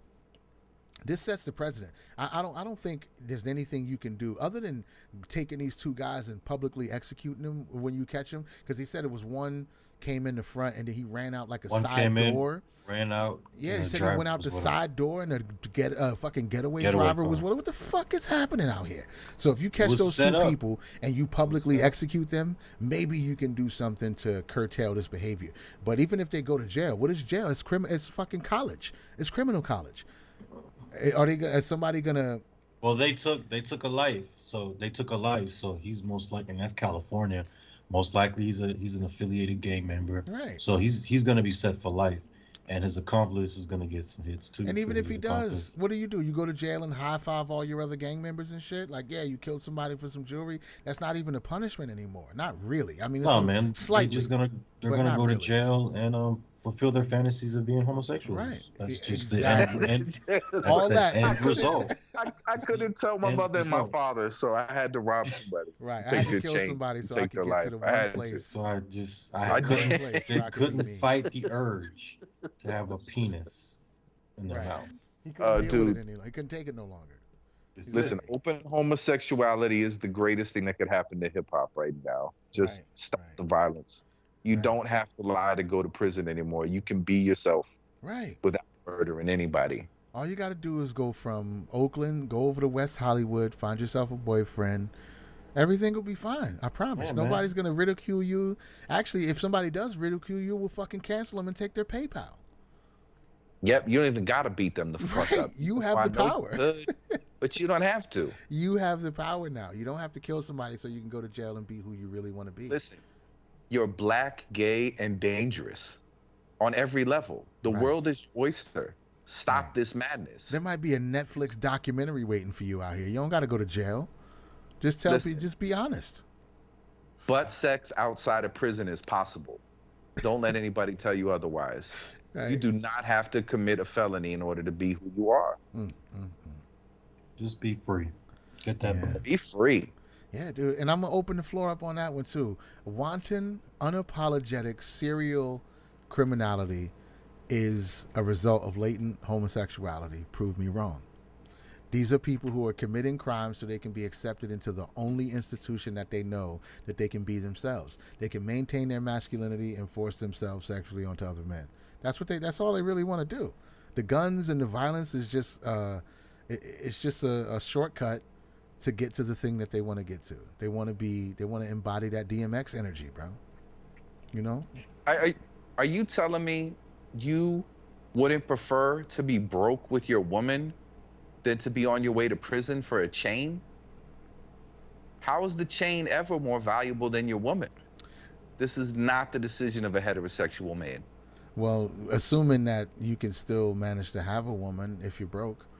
Red pillers, you know what the red pills is talking about. They only date the top 5% of men. So if you're It's broke, possible. you're fucked. It's called being charming and not just courting prostitutes. Mm. There's actual real human women Mm. on the planet. Well, Not that's something to think everybody's. about. That's something to think. I had never considered that. I Never. I They never. never bring that up in the manosphere. No, That there's about 4 billion women on the planet. They all don't think the same. really. Wow. It's listen. I had no clue. I mean, according to the Manosphere, they all have a monolithic brain. They only want to date the top 5% of men. All women on the planet have an OnlyFans page. That's just scientific. I mean, that's proven scientifically. Every You woman on talking the about planet incels? has an OnlyFans. I don't think they refer to themselves as incels. Only the poor ones are incels because they can't afford to buy the sex. Somehow in this red pill manosphere game, somehow going on websites called seekingarrangements.com, where you approach the women that you hate the most, meaning the ones with the butt implants and the big butterfly eyelashes and all of that, you approach them and offer them a monthly fee to be your sugar baby, and somehow that's positioned as being a high value man. You got all your shit together, you got a bunch of money in the bank, you're in great shape, but you're seeking arrangements with sugar babies because you don't have what it takes to get women, even though you said yourself what it takes to get women are all the things that you say you already have. So I'm a little confused as to why you're still buying prostitutes. I don't really, there's a conundrum in here. I'm not sure I'm getting it. Maybe I'm missing something. Maybe some of you high value red pillars can set me straight, because I'm missing it. You said that women are completely materialistic and they only want to date the top 5% of men. You also said you have a bunch of money and you are in great shape, but you're still paying for the sex. I don't know. I don't get it. I'm losing it somewhere. Maybe my math is off. I'm not sure. I can't make sense of it. All I know is I need to get into talks with Bruce Willis because he is going to play Khalil Muhammad in the biopic. Oh, And he's conversely, he's slowly dying. You might have to pick another white old guy. we'll get him. He'll be fine. He'll be fine. We're at the age where you can do voiceovers, Not and looking good for Bruce right now. I don't know if no, Bruce Willis I don't know if he has enough fire in his belly to be Khalid Muhammad.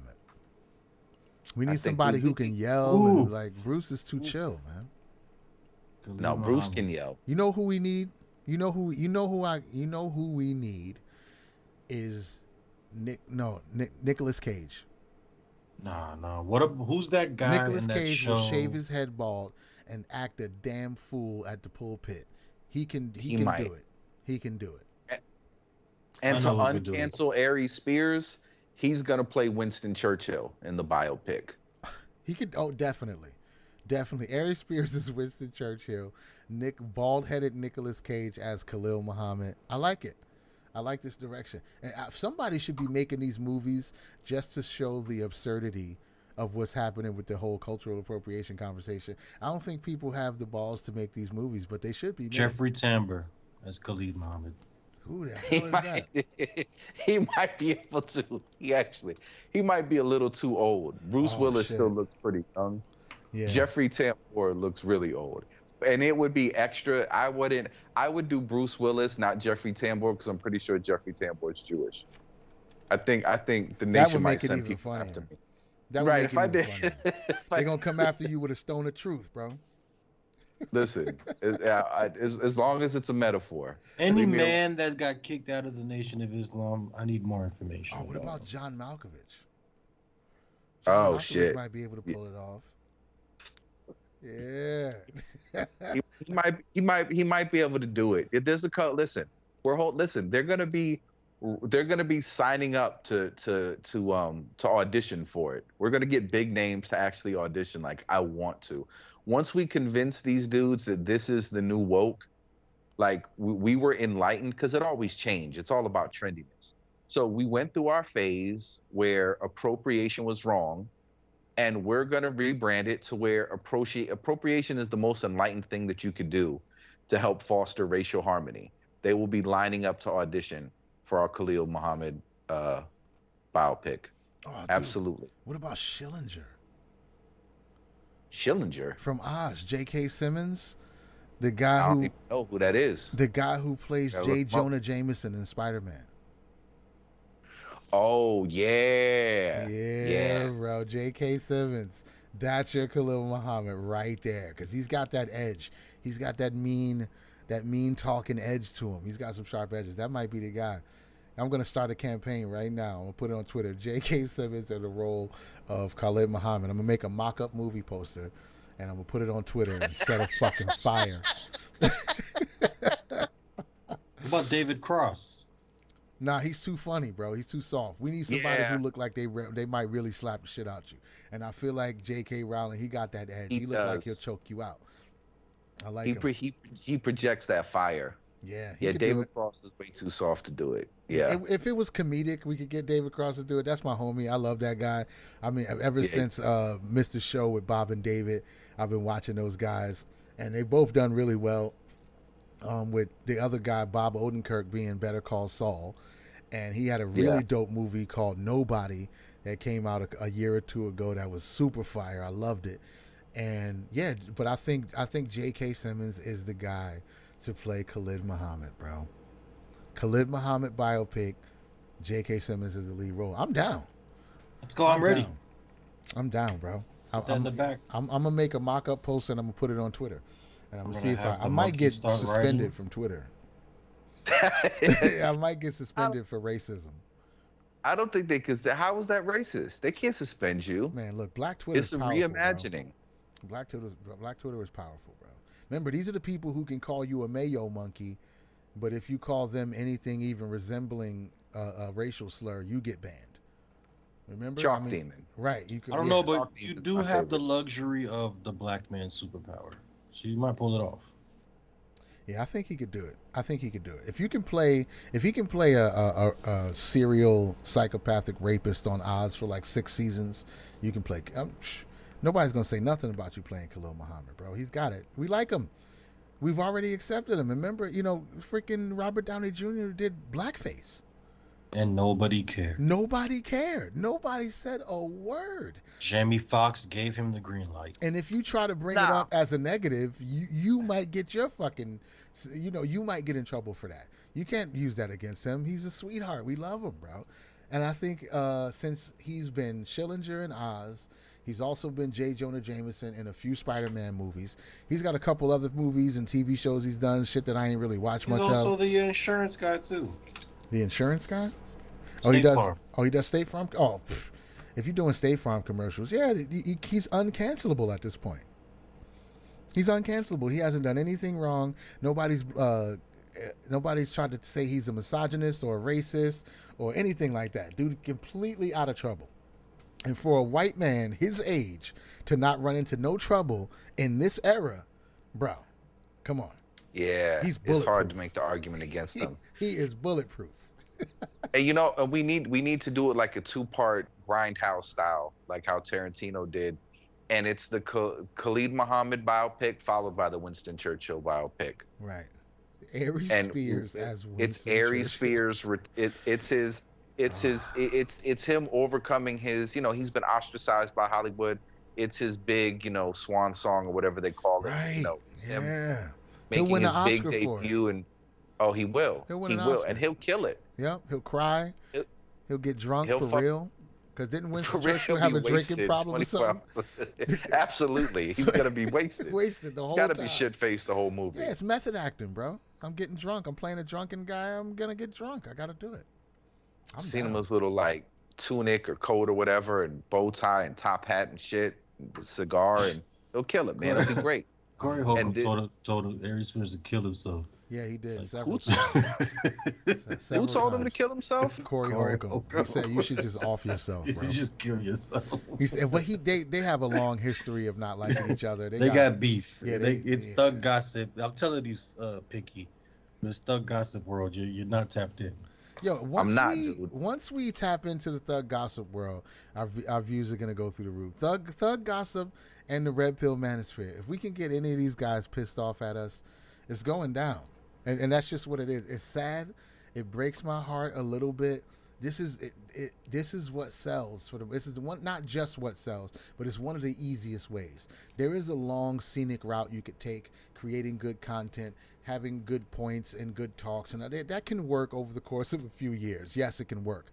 But if you want to just boot your way into the algorithm Thug gossip and manosphere will get you there. Hatred of women will take you to the top of the YouTube algorithm in a matter of minutes. I'm telling you. If you come on here and you say, look, everybody's different, all people aren't the same, you got to be loveful and compassionate, you're going to the bottom of the list. Except But feminists.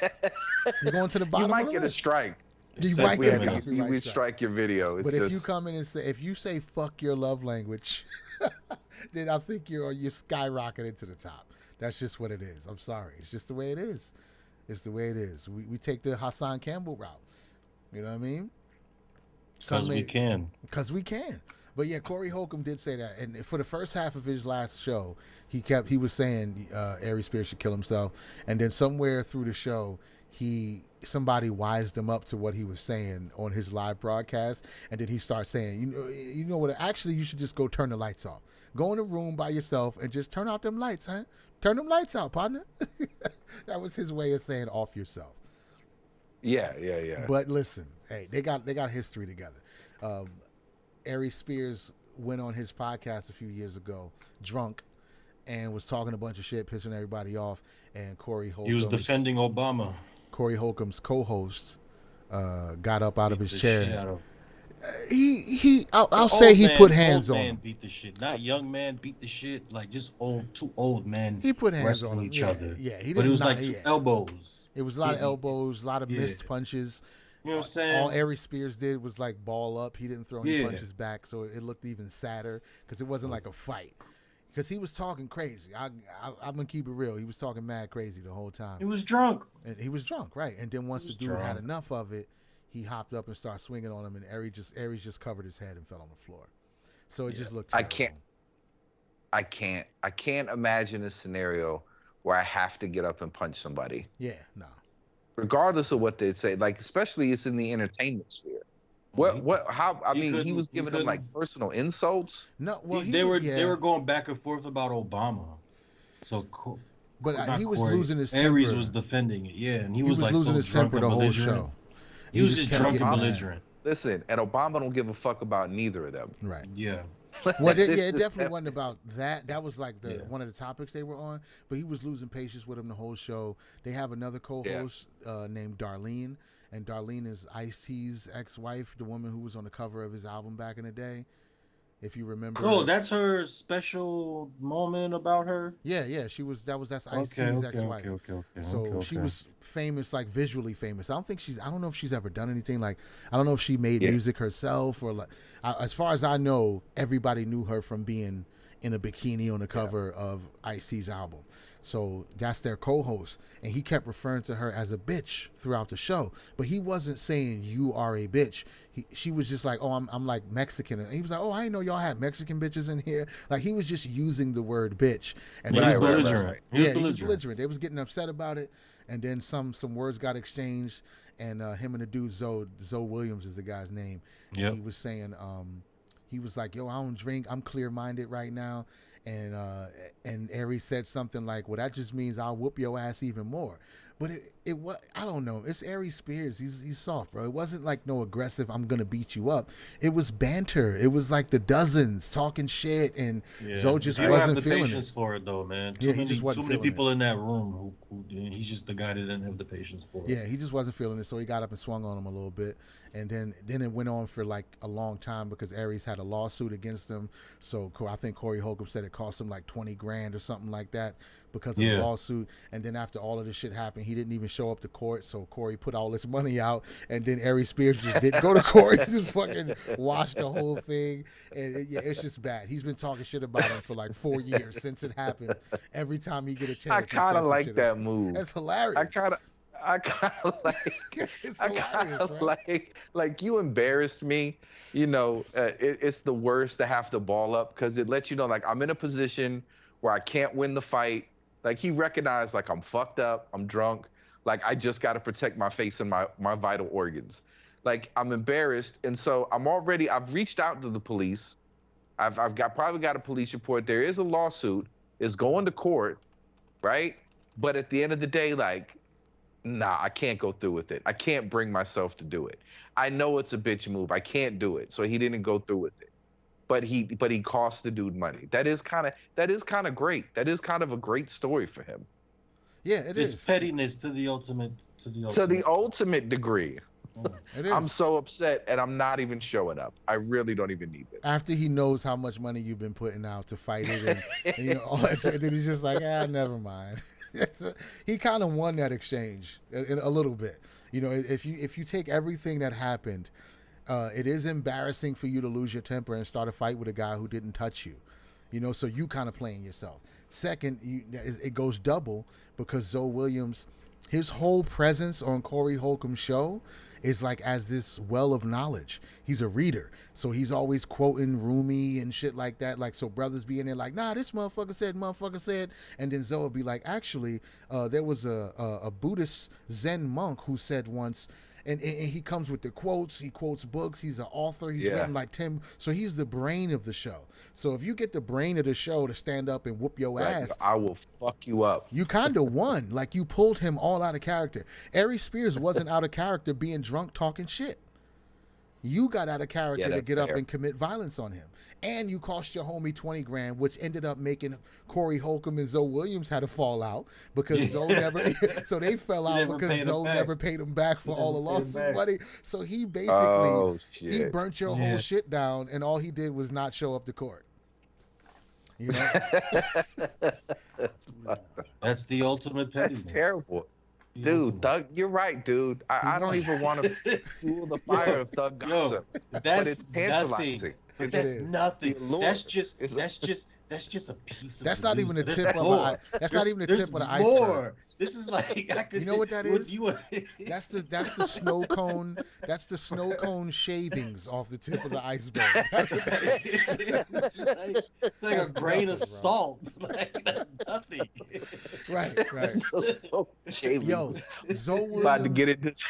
Zoe Williams and Corey Holcomb had a fight, not a physical fight, but they argued and cussed each other out on Corey Holcomb's show. Like 2 years after the Ari Spears fight, they had a fight about the fallout from the Ari Spears fight, and Zoe hasn't fucked with Corey like ever since. He left, had his own show. Like, he already had his own show, but he was doing Corey Holcomb's show with him. So after that little public fight they have, they don't fuck with each other like that, at least publicly anymore. So it's like all of that fallout, and basically all Ari Spears, I don't even think he got a clean shot on Ari Spears. Like, he balled up pretty quick, so he really didn't even get an ass whooping. He got manhandled a little bit. You know what I'm saying? Get his ass he didn't even get his ass whooped. You could tell he talks a lot of shit and knows he's gonna get punched. Yeah, because he balled up so quick. He knew. He turtled up fast. He was like, "Oh, here we go." It's that time. The liquor kicked in. It's going down. The liquor kicked in. Right, that wasn't his first rodeo. He's like, yeah, I crossed the line and got my ass whipped before. I know where this is going. Yep. Yeah, so he wins that exchange. He got you out of character. You didn't thoroughly whip his ass. It cost you and your man a whole bunch of money and your friendship.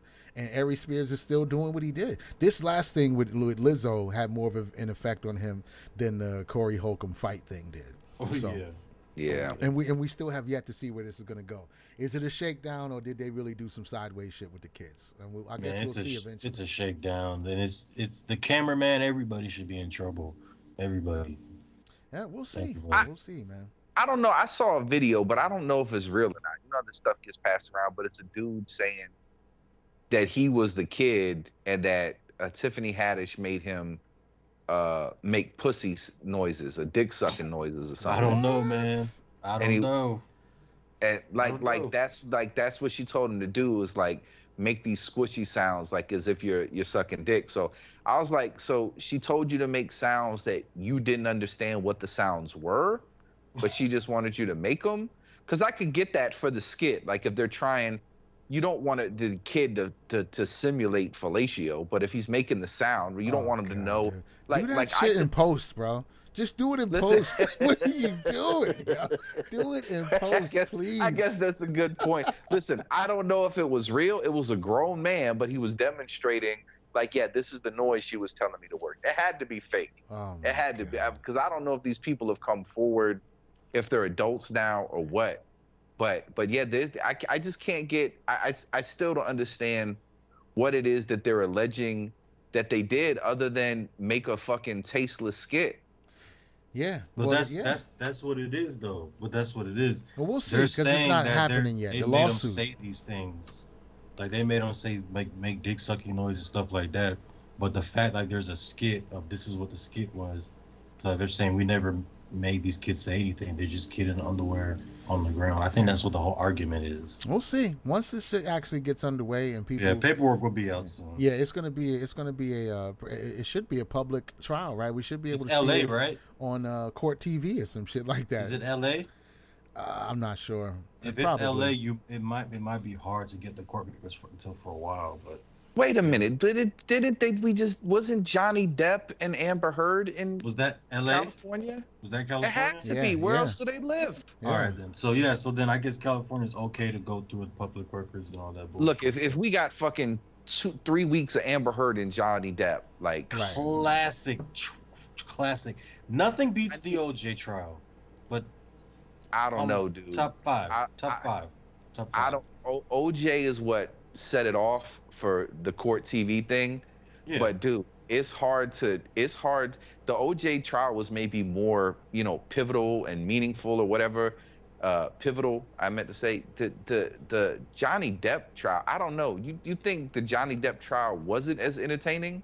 I think it was worthy of entertainment, and there was a lot of comedy involved, and she just looked crazy as fuck. Dude, she looks like a lunatic. The OJ trial is depressing because at the end of the day, like there's 2 dead people. Like it's a really fucked up thing. That's this was just one man ruining his life by cheating on his wife and marrying the woman he did crazy bitch. Like I don't know. I just it was more fun vibes. The OJ trial was like a little dark for me. It was a little sad. As a kid it was weird for me. Because I was a kid and I remember seeing older. Who was entertaining besides Kato and Johnny Cochran? I just remember being bored. I don't know. I didn't watch. I that remember shit. I remember it was a black and white thing. I didn't watch that shit. I remember the white truck. People cry. I remember the Bronco. Black people cheer, and there's still 2 people dead. I remember the white Bronco, and I remember. And the white Bronco was a classic. Yeah, that was. I definitely remember that. I saw that live. I remember that. Dude, that was on the news, CNN. Right. Gun in the head, back seat, friend driving the car. That's the most classic thing of the 90s. That is our "Where were you when JFK got shot" moment. Yeah. Where were you when 9/11 happened moment? Yo. I remember it was 9/11. Oh, never forget that. It's like, yo, you see what's going on with OJ? Yo, that shit was huge when it happened. Like he's on the run from the cops and they broadcast it on the news. There was never anything like it. From Naked Gun? OJ? So yeah, that's the guy who was jumping over suitcases, bro. That's your man. I'm telling you. I didn't know him for the football. I knew him from Naked Gun. That's how far back I go. Yeah, that's where I knew him from too. I didn't know nothing about football. I was like, oh yeah, what's his? I forget his name in the movie. I don't know. I haven't seen that shit in a long time. Yeah, but yeah, hey, that's OJ. Yeah, white Bronco, and if it don't fit, you must quit. That's my whole knowledge of that shit. Yeah, and people made a big deal when Marsha Clark got like a perm or something.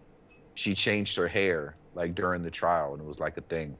Goofy shit, bro. It's all stupid. Goofy shit, bro. White people cried, black people cheered, 2 people still dead unsolved mystery. Yeah, I always thought that was interesting too. Black folks, that's in that moment, black people trusted the justice system. In that moment, they were like, "That's right, he ain't do it." On the low, they might have been like, really "Fuck." Thought that. Yeah, I don't know, but they was cheering though. They was definitely cheering. But why would you cheer if you think he really if you think he did it and got away with it? That's pretty disgusting, right? Like, so the honest thing would be you've brainwashed yourself enough to pretend that he's actually innocent and he was found innocent. The disgusting thing would be to think he actually did it, but because he got away, that helps. I don't know. How does that help you at all? Or we got one? Or what would? That's how you beat the man. That's how you beat the man. That shows you how deep the chasm is, and how deep the resentment and othering that we have culturally. Yeah. Like it's, and you know what I thought? Like I was thinking about this the other day. Like the people. We talked about a little about the Little Mermaid shit and the appropriation, like how people are flipping out over the Lord of Rings. Yeah. Um, and they say, it's going woke is too much diversity. And I get it. Again, its ethos is in, British history or whatever. Like, I get it. But it's like, you know what the real racist shit is in uh not Game of Thrones, Lord of the Rings, is that they never even consider being cool with the orcs. Excuse me. You know what I'm saying? Like they're never like that. Like they're full on Hitler when it comes to the orcs. Yeah, Like yeah. we cannot live with them.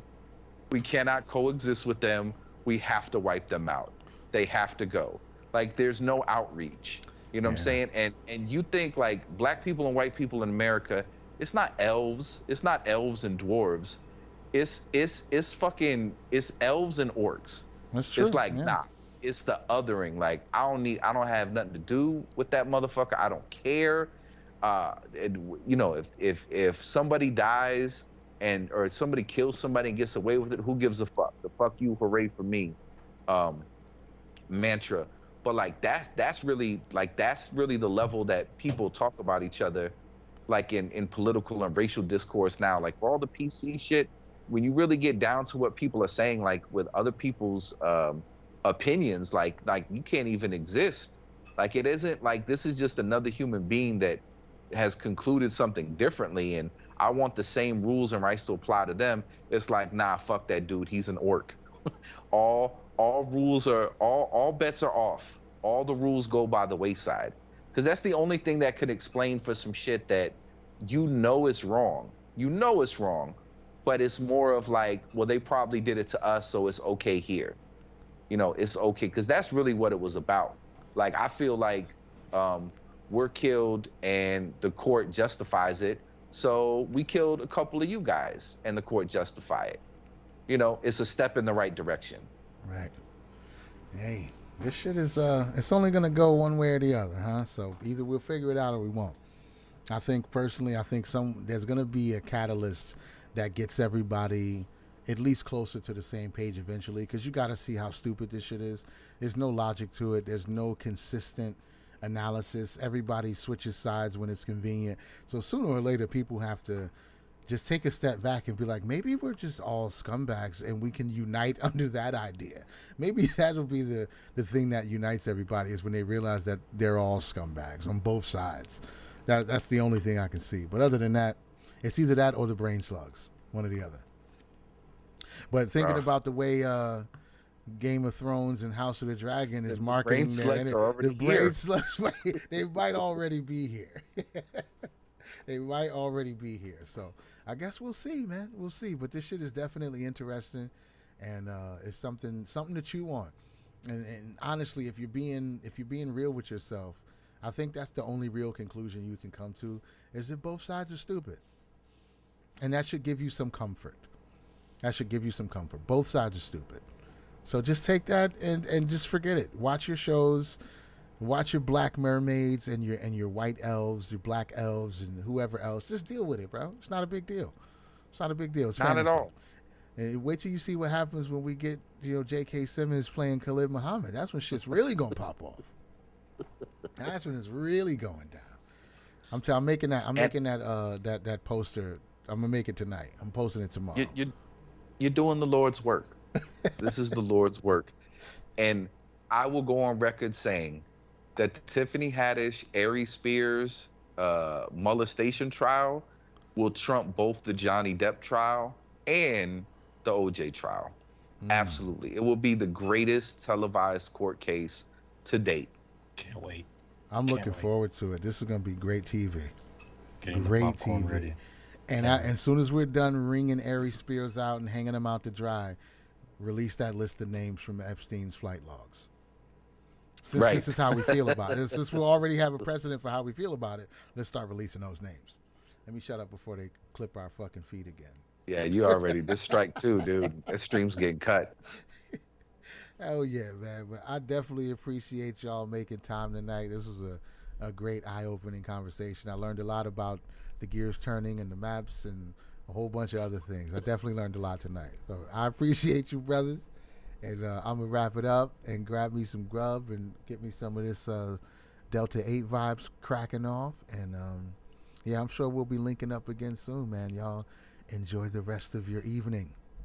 Your boys be Always a safe. pleasure, gentlemen. I Yeah, can't man. unhear it, so I got to go live with it. Y'all be easy. Check you later, right? Peace. Peace. Metaphysics is going to have to be the quote-unquote religion of tomorrow. If it isn't, you're fucked. Totally and absolutely.